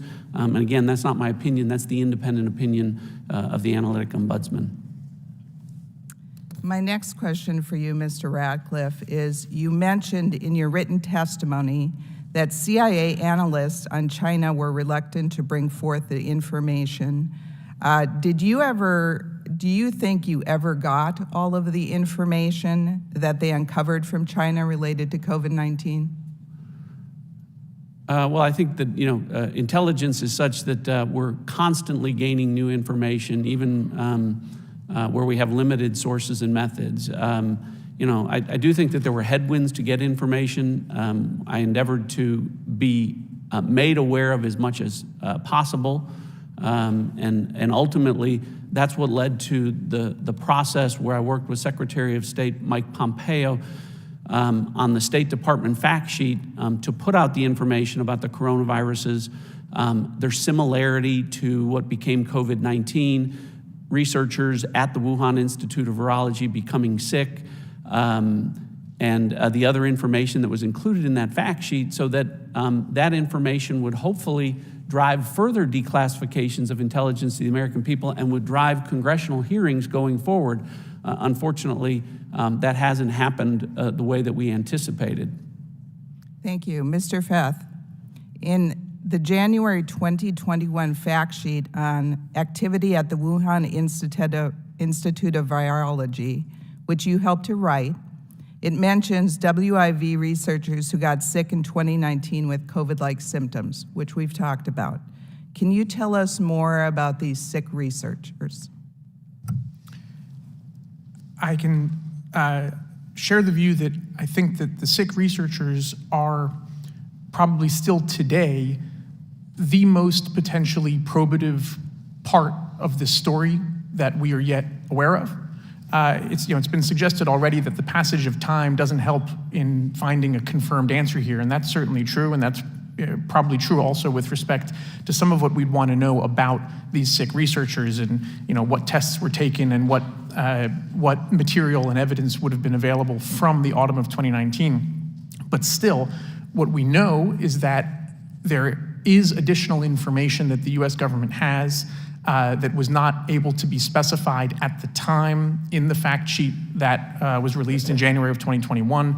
But part of the hope in doing the fact sheet, as Director Ratcliffe just noted, was that it would bring interest and, frankly, pressure and help make the case for additional disclosure, including by the Biden administration once they came in, interest by those with subpoena power elsewhere in Washington, because it certainly, bowled us over, frankly, to find in the autumn of 2020 that there was, after all, US government information about a cluster of illnesses in that lab, which is exactly what you would expect to happen if the origin of COVID came from a laboratory accident where a worker became ill knowingly or not, and then took the virus out into the community and had it emerge in Wuhan, a place where there's really hard to imagine any explanation for a bat coronavirus emerging for the first time on Earth unless it walked out the door of the lab. Thank you very much for all of your testimonies, and I yield back. Now recognize Dr. Joyce from Pennsylvania. Thank you, Chairman Wenstrup, and thank you to our witnesses for appearing here today. Let me be clear. The work that this subcommittee is conducting is critical to ensure that the destruction that was caused by the outbreak of the COVID-19 pandemic and our subsequent response is never again repeated. To quote from the Lancet COVID-19 Commission, identifying COVID-19 origins would provide greater clarity into not only the causes of the current pandemic, but also the vulnerabilities to future outbreaks and strategies to prevent them. Beginning with my service on the House China Task Force and throughout our investigation on this subcommittee, I have had consistent concerns with the NIH biomedical research security and how the NIH interacts with other elements of our government on research that could raise national security concerns. For this reason, last Congress, I introduced the Safe Biomedical Research Act, which did become law that required both the NIH and HHS at large to consult with the director of the Office of National Security within the Department of HHS and the Assistant Secretary for Preparedness and Response, the Director of National Intelligence, the Director of the FBI, and the heads of other appropriate agencies on a regular basis regarding biomedical research conducted or supported by the NIH that may affect or be affecting other matters of national security. Director Ratcliffe, since this was not law when you served, do you feel that these requirements would have been beneficial to ensure research being conducted by the NIH was being properly vetted for national security risks? Yes. Overall, what was your experience with the NIH, and were they cooperative during the initial outbreak on matters such as lab leak theory? To be candid, some of the information that came from officials there was inconsistent with what later became intelligence and later became publicly known through open source intelligence. As has been discussed here, there are questions about relationships, including scientists from the NIH, and whether or not they had an interest in one theory over another, and how that would have been or should have been disclosed. In December of 2022, then Chairman of the House Permanent Select Committee on Intelligence, Adam Schiff, released an unclassified report on the origins of COVID-19, where he wrote, "At the onset, it is important to note that the first warning signs of an emerging novel virus will almost always come from public health authorities and their unclassified reporting." Director Radcliffe, to your knowledge, what mechanisms and processes exist between the intelligence community and public health authorities, such as the CDC, to coordinate the aforementioned dissemination of knowledge about the identification of novel diseases, particularly in countries like China? Well, with respect to China, particularly, it is not unusual for local officials to actually suppress intelligence from national leaders until a problem can be arrested or remediated. Sometimes lives depend on that. It's one of the interesting things about the events that took place and the fact that, as Mr. Feith testified, researchers became sick within the Wuhan Institute of Virology with symptoms that were consistent with COVID-19. There has been public reporting about intelligence that those patients, that those researchers became patients and were hospitalized. So without confirming the accuracy of that, what I would submit to you is, if that is in fact the case and those hospitalizations took place, the lab results and tests from those patients, if submitted for genetic sequencing, would be dispositive of the issue of whether or not those initial or patient zeros worked at the Wuhan Institute of Virology. I would submit to you that in China, there are not HIPAA considerations that prevent the Chinese government from accessing that. I would submit to you that if this took place, they have the answers to that, and I would submit to you that if the answers were exculpatory in nature, that information would have been shared by the Chinese government, which it has not. Had that information been shared early, could this have been a regional, a local endemic, as opposed to unleashing this pandemic onto the world? Absolutely. That is just one of many factors, and unfortunately, actions that the Chinese government took or did not take. They misled. I referenced their conversations with World Health Organizations. They urged that a public health epidemic not be declared earlier. They misled international scientists about human-to-human transmissibility and what they knew about the COVID-19 virus. All of those things could have minimized and prevented the spread of this disease and surely would have saved millions of lives globally. Had China cooperated and not suppressed actions by the World Health Organization, could this pandemic have not spread worldwide? Yes. Again, I thank you for appearing today, and Mr. Chairman, I yield. I now recognize Ms. Green from Georgia for 5 minutes. Thank you, Mr. Chairman. I would like, for the record, to address something that one of our colleagues across the aisle was talking about, which was Asian hate in reference to President Trump. President Trump never spoke any language of racism or hate. He did, however, call, and many of us have called the COVID-19 virus the Wuhan flu, the China virus, because we feel it originated from China. I'd like to also state for the record that many viruses and diseases are named after the area that they come from, like the West Nile virus from West Nile, Uganda, Rocky Mountain spotted fever from the Rocky Mountains, Marburg virus from Marburg, Germany, Zika fever from the Zika forests of Uganda, Japanese encephalitis, German measles, and I could go on and on and on. We're really tired of the racism and name calling, and it needs to end. But we're really talking about the origins of COVID-19 here today, which is shocking to me because honestly, we've been talking about the origins of COVID-19 for 3.5 years. And every common sense American that I know pretty much understands where it came from. Came from the Wuhan Institute of Virology, and doesn't really care if the intelligence community says it did or didn't. I would like to point out that here we are. The intelligence community is able to figure out immediately who was leaking classified information in a Discord chat but yet still doesn't want to say whether it came from the lab or didn't come from the lab.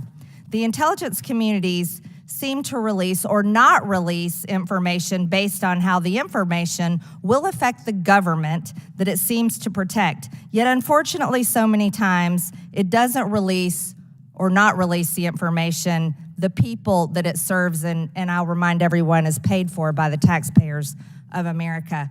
I would like to point out that the State Department fact sheet on January 15th, 2021 knew a lot of information about the Wuhan Institute of Virology. So that means our intelligence community knew a whole lot more before that. They knew the U.S. government believes that there were several researchers inside the Wuhan Institute of Virology became sick in the autumn of 2019. Before the CCP first reported cases of COVID-19. They also knew that the CCP was preventing journalists, investigators, and global health authorities from accessing the Wuhan Institute of Virology. They also knew that starting in 2016, well before this, the Wuhan Institute of Virology was researching the bat coronavirus with the closest relationship to SARS-CoV-2, 96.2% similar. The Wuhan Institute of Virology has published record of dangerous gain-of-function research. And the State Department memo also said that the U.S. government determined the Wuhan Institute of Virology collaborated on publications and secret projects with the CCP military since at least 2017. And you know what else we know? We know that Dr. Fauci in the NIH funded through grants, Eco-Alliance, with the gain-of-function research. We know that for a fact. Our government paid for it. Our taxpayers, unfortunately, unknowingly, paid for it.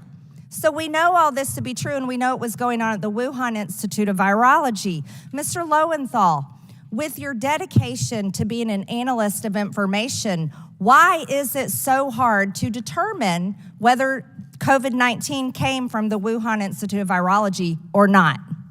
Because the Chinese will not give us access to the information that we need. If they gave us the kind of access that Mr. Feith was talking about, if they gave us samples, if they gave us access to the records, and you will never be sure with the Chinese whether they're giving you the access that you want, we're never going to be able to say with a high degree of certainty. It's not. May I respond to something else that you said in your comments, Ms. Green? There is a vast, vast difference between tracking a leak on a social media site and determining the origins of this disease. And to compare the two is entirely fallacious, ma'am. Dr. Lowenthal, you've said that you keep your intelligence claims and information nonpartisan. In 2018, Mr. Lowenthal, you were quoted in the New York Times saying that President Trump is the best president that Russia ever had. That sounds pretty political to me. But I was no longer an intelligence officer at the time, ma'am. I'm a private citizen. Well, I think you have a difficult time keeping your political opinions out of your political analyst. Mr. Ratcliffe, you are quoted as saying, to this day, the CIA, unquestionably the world's premier spy agency with an unrivaled capacity to acquire information and near limitless resources to do so, has continued to state that it does not have enough information to make any formal assessment. To put it bluntly, this is unjustifiable and a reflection not that the agency can't make an assessment with any confidence, only that it won't. Could you elaborate, please, Mr. Ratcliffe? Well, I've talked about the overwhelming evidence on and intelligence on one side of the ledger that supports that the lab leak is the only plausible assessment at this point in time, and that conversely, that there really at this point isn't anything that ties COVID-19 to nature. I talked about the fact that no environmental source, no intermediate host, no reservoir species, nothing has ever been published that COVID-19 existed in any animal or species before the pandemic began. We make assessments all the time in the intelligence community with a fraction of the intelligence that we have available to us here. Again, I think this is a matter of won't, not can't, and I think that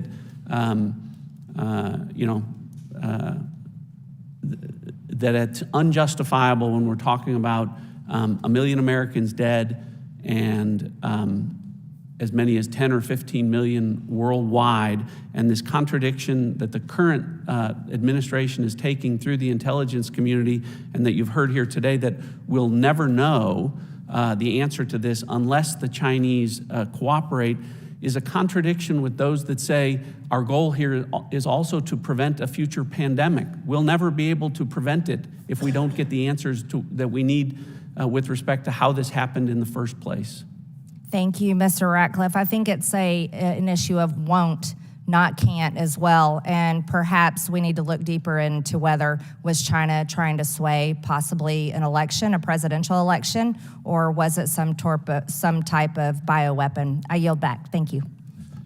I now recognize Ms. Dingell from Michigan for 5 minutes of questions. Thank you, Mr. Chairman. Thank you to both you and Ranking Member Ruiz for holding this hearing, because I do think this hearing matters more than anyone does. Unfortunately, discussions, debates, and investigations in this country have become highly politicized in every arena. Okay, in the Congress, we expect it. But I hope we can minimize it on this committee, because I am worried about the next virus that's already out there. We're reading about them popping up everywhere right now, and I think we all want to be prepared. What worries me the most is what's happening in the scientific community, where it's exchanging of ideas, researched and shared data has found clues, discovered cures, reached consensus. And this arena is becoming so highly politicized between virologists and researchers, public health officials, national security experts, and, oh yes, the politicians, that I think we're in trouble. To quote the Wall Street Journal this morning, these divisions and a lack of transparency from Beijing have hobbled efforts to determine how the virus first infected humans. I hope our committee can work together to address that. So today, I want to focus on a couple things I think we can all agree on and raise a couple of other issues. First, China has not been forthcoming. I think all three witnesses would agree to that, and I think everybody on this panel would agree to that. I strongly echo my colleagues' calls from both sides of the aisle that we need greater transparency from the Chinese Communist Party regarding the Wuhan Institute of Virology, especially if we want to prevent further pandemics. And the further we get away, the more complicated it becomes. Second, here's a reality. With respect to our witnesses, I do not believe that we have certainty in either direction as to how this virus started. Lots of us have opinions. Lord knows how many papers have been written, intelligence investigations undertaken, studies abound. And as we've heard today, some are firmly in the camp that it was a lab leak. Some say it appears to be a zoonotic transmission from an animal. I've been up endless nights. I'm not a scientist, but trying to study it, talk to people. But I think here's a fact. No one definitely knows. A report by the Senate Republicans that was released yesterday on the pandemic's origins said, to quote, after 18 months of research, the team that worked on the Senate report acknowledged it was unable to definitely pinpoint the source of the pandemic, which has killed, everybody here has talked about the million Americans, but it's killed 6.9 million people worldwide. We should all be worried about this and want to stop the next one. I think there are areas of agreement. While the intelligence community has not reached a conclusion on the exact origins of the pandemic, there appears to be a scientific consensus that this specific virus does not appear to have been developed as part of biological warfare. Now, let me be really clear. This doesn't mean we don't have to worry about other forms of biological warfare. But in this instance, the Office of the Director of National Intelligence declassified a statement states, quote, we judge the virus was not developed as a biological weapon. And other foreign countries and other scientists, there seems to be consensus on that. Next, some of my colleagues have pointed to the fact that the bat coronavirus, known as coronavirus RATG13, shares 96% sequence, similarly to the SARS-CoV-2, which is a virus that was responsible for COVID-19. To be clear, there is scientific consensus that while everybody would say, oh, well, that's where it should be, that 4% difference represents decades of evolutionary distance from the virus that caused the COVID-19 pandemic. To put it in perspective, the National Human Genome Research Institute has found that fruit flies are nearly 60% genetically similar to us as humans. We're different than fruit flies. And third, while my Republican colleagues have attempted to draw conclusions based on reports of the Wuhan Institute of Virology researchers falling ill with symptoms consistent with COVID-19, the Office of Director of National Intelligence declassified assessment clearly indicates this is not diagnostic of the pandemic's origins. In fact, for the record, in November of 2019, I had 103 fever for 3 weeks. I ended up at infectious disease doctors at the University of Michigan and here, and no one knows what it was. And all the autos are located in Wuhan. But that's anecdotal. That's not a fact. We don't have facts. So, and I also want to say that, in 2018, we were getting warnings from the State Department of the lack of safety at the Wuhan airport, or at the Wuhan lab, and what were people doing? So I'm going to ask one question quickly. Dr. Lowenthal, is there any reason to doubt the validity of the intelligent community's determination on anything I just described? No.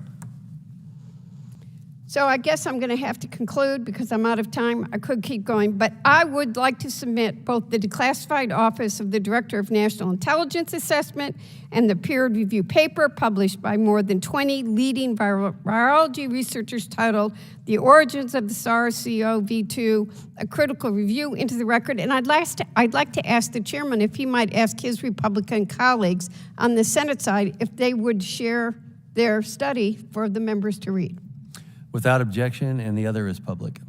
So I think it would be good for all of us to circulate it. With that, I want us all to work together. I take this virus very seriously. I don't want to see it again. So we're not going to solve it partisanly. We're going to solve it working together. Thank you, Mr. Chairman, and I yield back. I now recognize Dr. Jackson from Texas for 5 minutes of question. Thank you, Mr. Chairman. I appreciate it. Thank you to our witnesses for being here today. For over 2 years, many Americans, just like myself, have been demanding that an investigation into China's role in the development of this vaccine, or this virus, and their efforts to cover up the virus after the fact that it was released, leading to this global pandemic that have killed millions and destroyed billions of lives.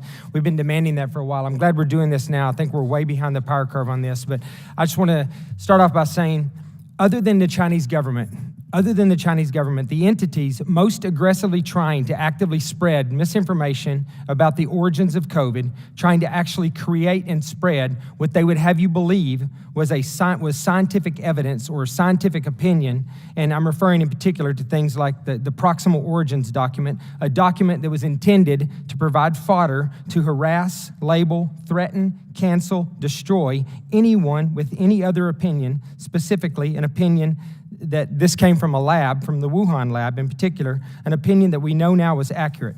The people that were most interested in doing just this were people like Anthony Fauci, Francis Collins, and others at NIH. It was Peter Daszak and Eco Health Alliance. It was Dr. Tedros at the WHO. And of course, it was our unbiased and purely factual cable news networks like CNN and MSNBC.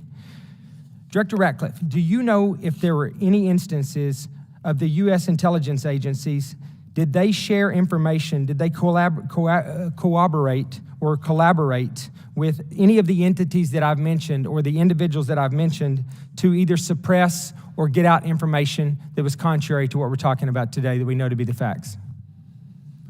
As I understand your question, Congressman, were any of the scientists or individuals associated with any of those groups, did they have were there interactions with the intelligence They did agencies? have interactions. I don't know the answer to all of them, but some of the individuals that I know, for instance, Dr.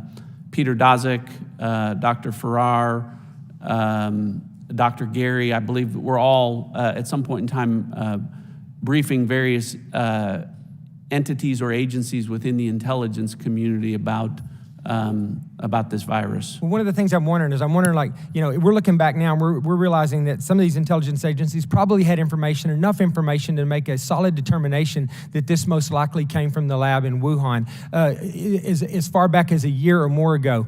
My question is, were they sharing this information with these people that were putting out contrary information, that were being propped up as the experts, that were giving us things like proximal origin, using it as evidence to completely undermine what I think the intelligence agencies knew to be the truth a long time ago? Was there an active push within the, and I ask that because you may have realized, after the fact, because I think you had mentioned at one point that even within the intelligence agencies, you as the director of national intelligence were being kept in the dark on some things, or not being fully briefed, or maybe not being read into everything that was going on, because people that were subordinate to you were doing things maybe for politically motivated, or they were saying that they thought that they didn't want to draw politics into it. But I think, in my opinion, they were politically motivated themselves. Was there any effort on the side of the intelligence agencies to correct what was misinformation, what they knew to be misinformation at the time? Well, I can only speak to the personal knowledge that I have, and the efforts that I engaged in was, as we found information and intelligence that was inconsistent with things that were some of the individuals that had consulted with the intelligence community had stated. We went through a process to declassify as much of that so that you would be aware. Or the State Department fact sheet that has been referenced a number of times about researchers being sick at the Wuhan Institute of Virology, coronaviruses, including the one most similar in nature to what became COVID-19, and the Chinese military's involvement. Those were all pieces of intelligence that I worked to get out publicly with Secretary of State Pompeo through a declassification process. So from my standpoint, my personal knowledge was where we became aware of inconsistencies like that, we did our best to make that information available publicly. Thank you. I guess what I'm a little bit worried about is I'm just worried that there was a process here where the intelligence agencies were purposely not sharing information, or not coming forth with the information that they knew to be true, because they were being influenced politically by what was going on in the White House or elsewhere. Yeah, and I think that I didn't just. There were instances that were documented by the analytic ombudsman that reflect the fact that when it came specifically to China, the country of China, that some of our intelligence and our analytic judgments were impacted by partisan politics and the desire for intelligence not to be used by one party as opposed to another. Right, and I bring this up because I think it happens in this administration for the last 2 years. It's happened in the military. I think it happens in our intelligence agencies. These are people that we pay to be nonpartisan, to protect us. We pay them because of their expertise, so that they can make sure that our national security is intact. And I think that if there's any of that going on behind the scenes, we need to get to that. People do not need to be making decisions based on their political beliefs or their political alignments. If it's going to impact something like our response to COVID. I agree completely. Thank you. I yield back, sir. And now recognize Mr. Garcia from California for 5 minutes. Thank you very much, Mr. Chairman. Thank you to our witnesses. I do want to start, Mr. Chairman, by just responding to one of the committee members who just made some comments trying to link the origins of COVID to some of the national security leaks that are very concerning that we've been discussing recently. It's important to note that this committee itself cannot have credibility to discuss sensitive intelligence information if members of the majority are going to publicly defend people who continue to leak top secret information, which is in violation of their oaths of office. These members of the committee have defended Jack Teixeira, who has been arrested for leaking classified information. Let's be very clear, just to clarify that, he was no whistleblower. He wasn't telling the truth or trying to serve the public. And all the evidence shows that he has recklessly shared classified information to impress friends in a private chat, of which was also racist memes and jokes. If he is found guilty, he should be held fully accountable under law, and anyone who defended him should be ashamed. And so, again, we want to ensure that if we're going to actually talk about important information, the origins of COVID, we should actually focus on COVID, on the pandemic, and not trying to link this to someone who betrayed our country. I yield back the remainder of my time. Thank you. I now recognize Mr. Cloud from Texas for 5 minutes of question. Thank you all for being here today. Thank you, Chair, for continuing this investigation. So important to where we need to go in the future. You know, Director Ratcliffe, I promoted you maybe in one way, but you mentioned some of the stuff coming up with that China did to cover up a lot of what happened. We know they hoarded PPP, they silenced dissenters, they blocked investigations into the Wuhan lab. They've, as you mentioned, blamed service members. They've destroyed data. And so where we don't have maybe evidence of the definitive evidence of the origin, it certainly seems like we have evidence of a cover-up. Now, you know, I'm aggrieved by that, but I'm not surprised that godless communist countries do bad things. What has been extremely concerning and surprising, I think, to a lot of Americans is to see how certain aspects of our government has, in a way, misled them through the last few years. And you've mentioned that you have pretty high confidence that this did not have natural origins. Now we have the Department of Energy and the FBI now say that the lab leak is the most likely scenario as well, which, you know, you mentioned all the apparatuses at our intelligence, world-class, world-leading tools that our intelligence community has, and it boggles the mind of the American people to see that 3 years later, the intelligence community is finally coming around to where the American people were, about 3 years ago. Could you speak to, can you elaborate on how you developed your degree of confidence to the extent that you can? I realize there's information you cannot share. But. Well, I've talked a little bit about it today, but I think, this highlights one of the comments that the Congresswoman from Michigan was making earlier about no one can know with certainty. I actually agree with that at this point in time, but we don't have to in making intelligence community assessments. We have to have some level of confidence. It can be low, it can be moderate, or it can be high. So I have been very clear that when we look at all of our intelligence, much of it is circumstantial, and with circumstantial evidence, you can never know with certainty. But that doesn't mean that you cannot make an assessment with some level of confidence. And the more I have learned about this, and the more I have seen, and again, as the person who had more access to our intelligence for the first year, as much as anyone in our government, my level of confidence became higher. The things that others were supporting for a natural origins approach have fallen away, and some of the people that were promoting that have been revealed to have had conflicts of interest in perhaps promoting that as a theory. But again, I go back to the fact that at this point in time, 3.5 years later, no scientist in the world can point to anything from an environmental standpoint that ties COVID-19 to nature. On the other side of the equation, you have all of the things that we've talked about, China's obfuscation, and the fact that they have the best access to the intelligence that would be diagnostic and dispositive, and yet they have shared none of that with us. And if they had any that was indicative or diagnostic that this was naturally occurring, why wouldn't they share that? If there was no one to blame for this pandemic, why wouldn't they share that information? I think the answer is that they know certainly, or they either they don't know the answer or they don't want to know the answer, because like me, they know that the intelligence certainly points to lab leak as the most plausible assessment, the only one supported by intelligence, science, and common sense at this point. Now, you developed this high degree of confidence. Could you speak about when? Was it earlier or later in the process?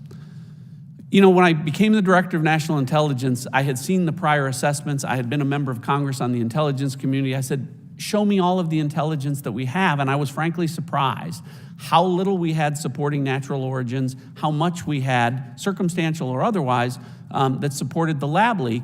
And over time, again, some of the explanations for natural origins became less and less likely. Again, I was told that some of this would appear over a course of months. We've now been 3.5 years, and we haven't identified an intermediate host, a reservoir source or species, any of those things. So pretty rapidly, which is why I talked about the process that Mike Pompeo, Secretary Pompeo, and I went through to declassify some of this with the hope that the next administration would declassify more information while protecting our sources and methods, and that this body would hold hearings. Unfortunately, 2 years went by without any hearings in this body into the origins of COVID. So, I'm grateful that we're getting there, but these are things that should have taken place a long time ago. Now, you've alluded that even as the DNI, you had trouble sometimes getting information from the intelligence community, and could you speak to that? Well, I think there was at times reluctance, and as I've commented, that the independent analytic ombudsman found that there were instances where, particular to China, some intelligence was being suppressed so that it could not be used to support policies that the administration in which I was serving, the Trump administration, could use that, and that was improper, I think I've addressed that. Yeah, that's, to me, that's one of our major concerns from an oversight perspective is looking into, an intelligence agency that seems to gone wayward in some of these aspects. And Dr. Lowenthal, while I certainly appreciate some of your comments, I think the intelligence community may have drifted since then, and so it's important that we look into this. I'm sorry, my time's up. Thank you, Chair. I now recognize Dr. McCormick from Georgia for 5 minutes. Thank you, Mr. Chairman. Mr. Ratcliffe, Mr. Honorable Ratcliffe, thank you for your service in Congress. Also, thank you for your service as former Director of National Intelligence during a tumultuous time during the origins of this disease process. Recently, Director Wei confirmed the FBI report stated that the COVID-19 pandemic was likely the result of a lab incident in Wuhan. Based on your knowledge, do you agree with the report from the Department of Energy as well? I agree with both the FBI and the Department of Energy. Thank you. In your testimony, you stated, and I quote, "Our intelligence has led to a demonstrable shift whereby a few of the intelligence community's 18 agencies are now publicly assessing the COVID-19 virus originated from a lab leak in Wuhan. And as this shift continues, the day will come when every single agency in the intelligence community will make the same assessment," end quote. Do you think there is another federal agency close to falling on the side of the Wuhan lab leak theory in the near future, and if so, which one? Well, I've talked about, again, I'm not in the intelligence community now, but of course, have friends that are career individuals still serving in agencies. My understanding is that that in most of the agencies, there is a shift. More and more analysts believe that a lab leak is the most plausible, if not the only plausible assessment to make, and that it's a minority in most agencies that are holding on to the idea that this is naturally occurring. I would hope, as I talked about, the fact that the CIA would make an assessment at some confidence level, and based upon my personal knowledge of conversations about analysts within that agency, I believe that a great majority of those analysts do support the Department of Energy and the FBI analysis, and it is a minority opinion that is currently holding back the CIA from making that assessment that a lab leak is the most plausible. And certainly, in your estimate, in the last year, is there some new information that occurred, or do you think the CIA could have come to that conclusion probably about a year ago or so? Well, I think you could.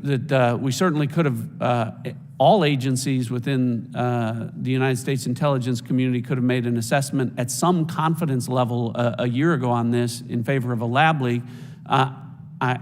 My understanding specifically from the Department of Energy that there was new intelligence that persuaded them to make their assessment of a lab leak.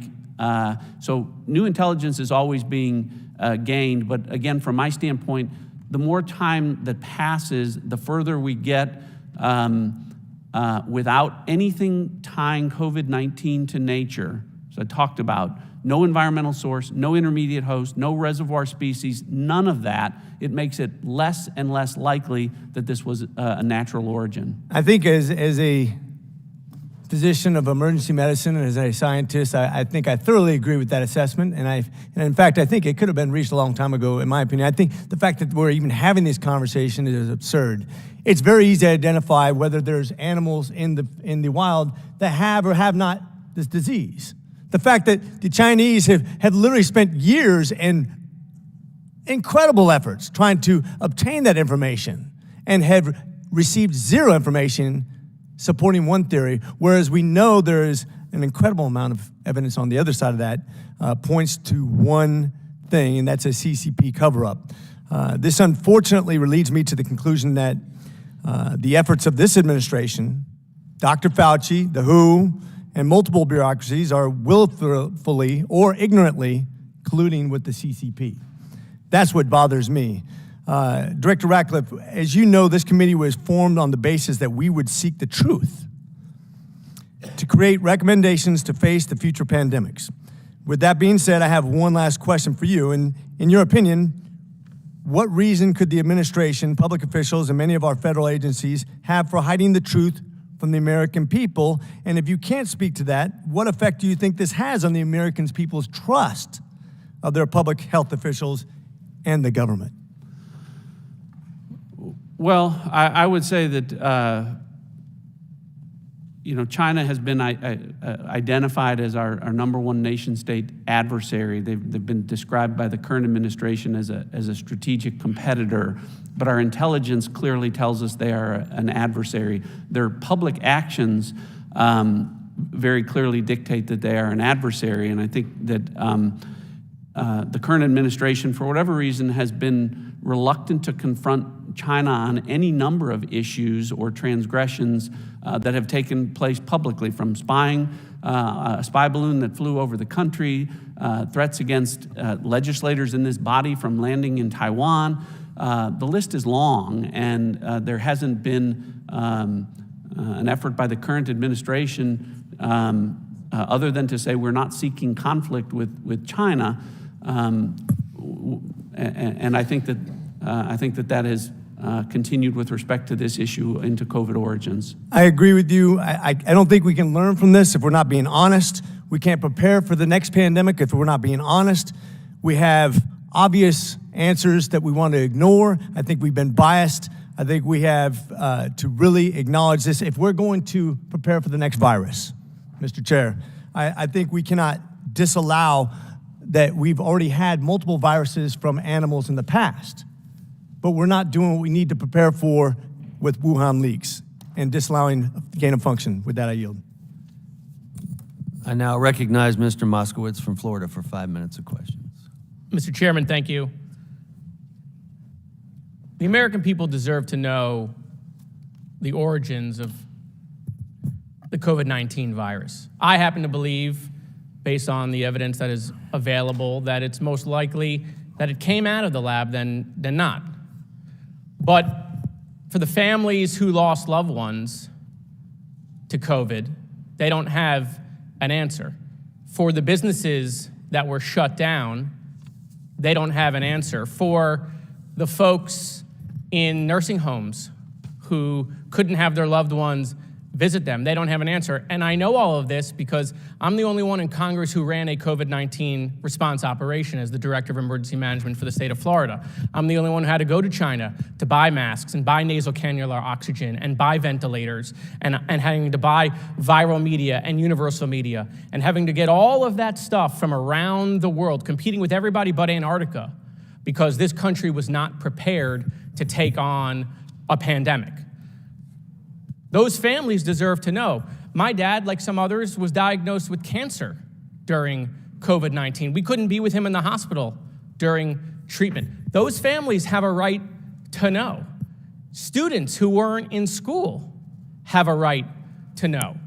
But also, I think the American people have a right to know why so much misinformation was spread about COVID-19 in this country by President Trump. Let me just read some of the greatest hits from President Trump. China's been working very hard to contain the coronavirus. The United States greatly appreciates their efforts and transparency. It will all work out well. In particular, on behalf of the American people, I want to thank President Xi. Okay. I just spoke to President Xi last night. And we're working on the problem, the virus. It's a very tough situation. I think he's going to handle it. I think it's handled very well. We're helping wherever we can. Just had a long conversation with the president of China. He's strong, sharp, powerful, focused on leading the counterattack to the coronavirus. He feels they're doing very well, even building hospitals in a matter of days. Great discipline in taking place in China. President leads strongly in a very successful operation. We're working closely with China to help. I think China was very, professionally run in a sense. They've got everything under control. I really believe they're going to have it under control very soon. In April, supposedly it's going to die with the hotter weather, and that's a beautiful date to look forward to. But China, I can tell you, is working very hard. We have very few people in this country with COVID, and you know what? They're getting better. They're all getting better. I think the whole situation will work out well. We pretty much shut it down coming from China. We only have 15 people with COVID.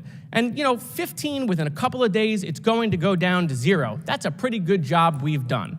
It's going to go away, hopefully at the end of the month, and if not, hopefully soon after that. I could keep going.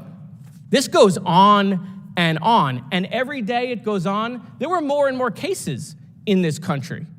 And so we have to find out why the president was spreading that information. We heard about this paper, Proximal Origins paper, in the committee. And we heard from members that this paper specifically said that they didn't want to investigate the lab leak at all. That is not true. Here's the quote from the paper. We must therefore examine the possibility of an inadvertent laboratory release of SARS-CoV-2. So I don't know why we continue to spread this misinformation. I also think one of the things we should learn, because the document that Mr. Radcliffe has been reading from as part of his testimony suggests analysts appeared reluctant to have their analysis on China brought forward because they tend to disagree with Trump administration policies. Well, one of the things I also think we should investigate is, did the professionals not share the information they had with the president because they didn't trust the president because every single day he was going out saying this stuff? Or better, going out and telling people they can drink bleach or they should just go out and put light in the body and we'll get rid of COVID. I mean, this went on for a long period of time. So yes, we need to investigate. We need to investigate the origins of COVID. We need to know what we knew when, and we need to share that with the American people, and we need to know why President Trump, who was in charge when COVID happened, he was in charge when COVID got out of control, why he didn't tell the American people the truth. I yield back. I now recognize Mr. Jordan from Ohio for 5 minutes. Thank you, Mr. Chairman. Mr. Radcliffe, I think Dr. McCormick was on to the right question. It seems to me the fundamental question is why? Why did they lie to us? And why is it taking so long? You point this out in your testimony. Why is it taking so long for every government agency to admit what we all know? Because belief in a lab leak as the origin of, as the start of this, is not a conspiracy theory, is it, Mr. Radcliffe? No. Why is it taking so long then? I mean, you knew that early on, right? If I look at you, you knew that you were confirmed, I think, in May of 2020, and you knew that within weeks that this thing came from a lab. In fact, you say that, I think, in your testimony. You say a lab leak is the only explanation, only credible explanation. If this were a trial, the preponderance of the evidence is all on the side of the lab leak. You knew that within weeks. So why did the government not tell us the truth? Well, I think, when you look at the intelligence community report that the Biden administration put out in October of 21, they acknowledge that China's refusal to cooperate, but the report in any way ignores what I think is the inescapable fact and reality that if the CCP had anything exculpatory, anything at all, anything that would be helpful to showing that no one was to blame for this, right, that this occurred naturally, that they would share that. And, why not share data, samples, research, everything that tends to show that they had access to, that would tend to show that this was naturally occurring and tend to show that lab leak theory really was a conspiracy theory. But they didn't do that because they couldn't do that. And to me, that's why making an assessment with some level of confidence is something that should have been done a long time ago by the intelligence community. Yeah, we need to protect sources and methods. It's why Mike Pompeo and I labored over how much of this can we put out, hoping that it would drive the next administration coming in to declassify more information, which they haven't, and would drive congressional hearings into the origins of this, which it didn't. Here's what gets me. So the Director of National Intelligence knew this thing came from a lab. The Secretary of State knew this thing came from a lab. Common sense tells you this thing came from a lab. And frankly, even the guys who called us names knew it came from a lab because we have their emails. We have their emails from the start. Mr. Gary says, I don't know how this happens in nature. It'd be easy to do in a lab. Mr. Anderson says, this is not consistent with evolutionary. Everyone knew at the get-go. You knew at the get-go. And yet, they tell us just the opposite. Why? Well, you left out the top public health official, a virologist, Dr. Redfield. Dr. Redfield knew. He's testified, yes. Also testified. So you did. You had the top diplomat, the top of the intelligence community, the top public health official, all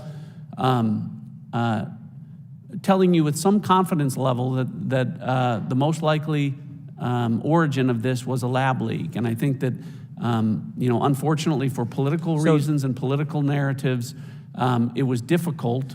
So did you talk with Dr. Fauci during this time frame when you get in May and over the next several months? Did you talk to Dr. Fauci anytime? No. Never spoke with Dr. Fauci? No.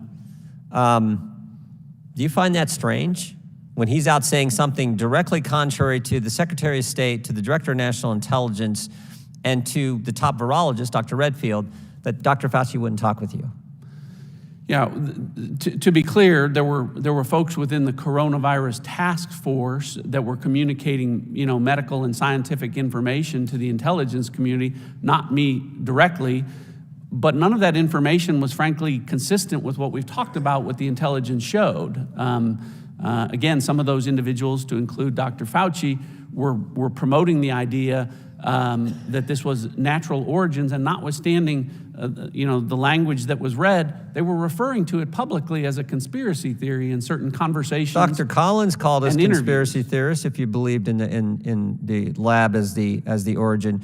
Tell me why do you think Fauci and Collins took that? I got my theory and I think I'm right, but I'd like to hear from the Director of National Intelligence what he thinks Fauci and Collins' motivation for sharing false information with the American people. Well, I think the best evidence of that is their own conversations, which say that they didn't want unwarranted or unwanted, or I think the term was unwanted attention to the relationships that were taking place between Western virologists and those working within the Wuhan Institute of Virology, and funding sources for some of that research. Our money to a lab in China that wasn't up to code, that was doing gain-of-function research, and that's where this thing came from. That's what they didn't want us to know. Do you agree with that, Mr. Ratcliffe? I do agree with that. That's important. Thank you. I yield back. I'd now like to yield to Ranking Member Ruiz for a closing statement, if he would like one. Thank you. As I have said since the Select Subcommittee's first hearing, our efforts to understand the origins of the COVID-19 pandemic should remain evidence-based and free from politicization, partisan rhetoric, and conspiratorial accusations without proof that seek to vilify our nation's public health officials. We should not politicize intelligence and turn the origins questions into a partisan blame game. Instead, we must let our nation's scientists and intelligence professionals do the work necessary to promote our understanding of the pandemic origins without political interference. And while the experts were to determine how the coronavirus came to be, we should focus on putting people over politics. We should develop forward-looking, evidence-based policies that will keep the American people safe from future pandemics. And we should take an intelligent, strategic approach to competition with China and the challenges posed by the Chinese Communist Party. Instead of fanning the flames of extreme rhetoric, we should build on the progress we made over the past 2 years under President Biden to ensure America's interests flourish domestically and abroad. Now, more than ever, we must double down on our commitment to scientific integrity and put the needs of the American people above political theater. Let's reject extreme partisan rhetoric and work together to save lives. The American people deserve nothing less. Thank you, Mr. Chairman. I yield back. Thank you. You know, I serve on the Intelligence Committee, and as a physician, when the pandemic began, there's no doubt I took an extreme interest into what was going on. Mostly, what I was interested in was what was going on physiologically, causing so many people to die. Interested in finding out ways that we could maybe find treatments for people that actually worked. And started doing research. Lockdown came, nothing else to do. Just sitting at home, going back and forth with another doctor from Ohio who actually got on the phone with infectious disease doctors in China. We began our COVID-19 origins investigation in February of 2020. And we found an article during that time that I had never seen before, medical article, research article, published by Ralph Barrick from North Carolina and Dr. Zhengli Shi from China. An article that showed that they were able to create a chimera, which is gain-of-function research, where you take one virus, parts of it, put it on another virus, and make it more infectious. I'll never forget, I'm not the one who found it first, the other doctor did, and he called me and said, "You won't believe this," and sent it to me. And I thought, oh my gosh, this is extremely alarming. Fast forward, after a FOIA request was able to reveal some emails from Dr. Fauci, Christian Anderson, and others, going to the end of February of 2020, where Christian Anderson said, "This thing looks engineered." Immediately, Dr. Fauci reacts. He contacts his deputy. Capital letters, be ready, I'm paraphrasing. I can't remember exactly what the email said. But I do know the email had an attachment to it. And it had the attachment of that very article about the creation of a chimera. Oh my goodness. I would hope that when Dr. Fauci saw that or became aware of it, maybe he just became aware of it, I don't think so, but maybe he did, that he was as alarmed as I was. So you take that article, the question from Christian Anderson, or the statement from Christian Anderson saying this thing looks engineered. And what does this very group do within weeks? Come out and say, it came from nature. It came from nature. Dr. Anderson, we found, had said that he was focused, he was going to focus to disprove the lab leak theory. Why? Why? What is the motive for that? That is very reasonable to ask that question. Mr. Moskowitz, I guess, wasn't here for the other hearings. He's not on this subcommittee regularly, so he doesn't understand that that's actually what Christian Anderson said, that I'm going to focus to disprove the lab leak theory. And they wrote Proximal Origins, got it published. How can we not question this motive? And if we are going to do all that we say we want to do with this committee to move forward, we have to consider these types of things, the motives, whether they're political or personal, so that we don't let someone else do that again in the future.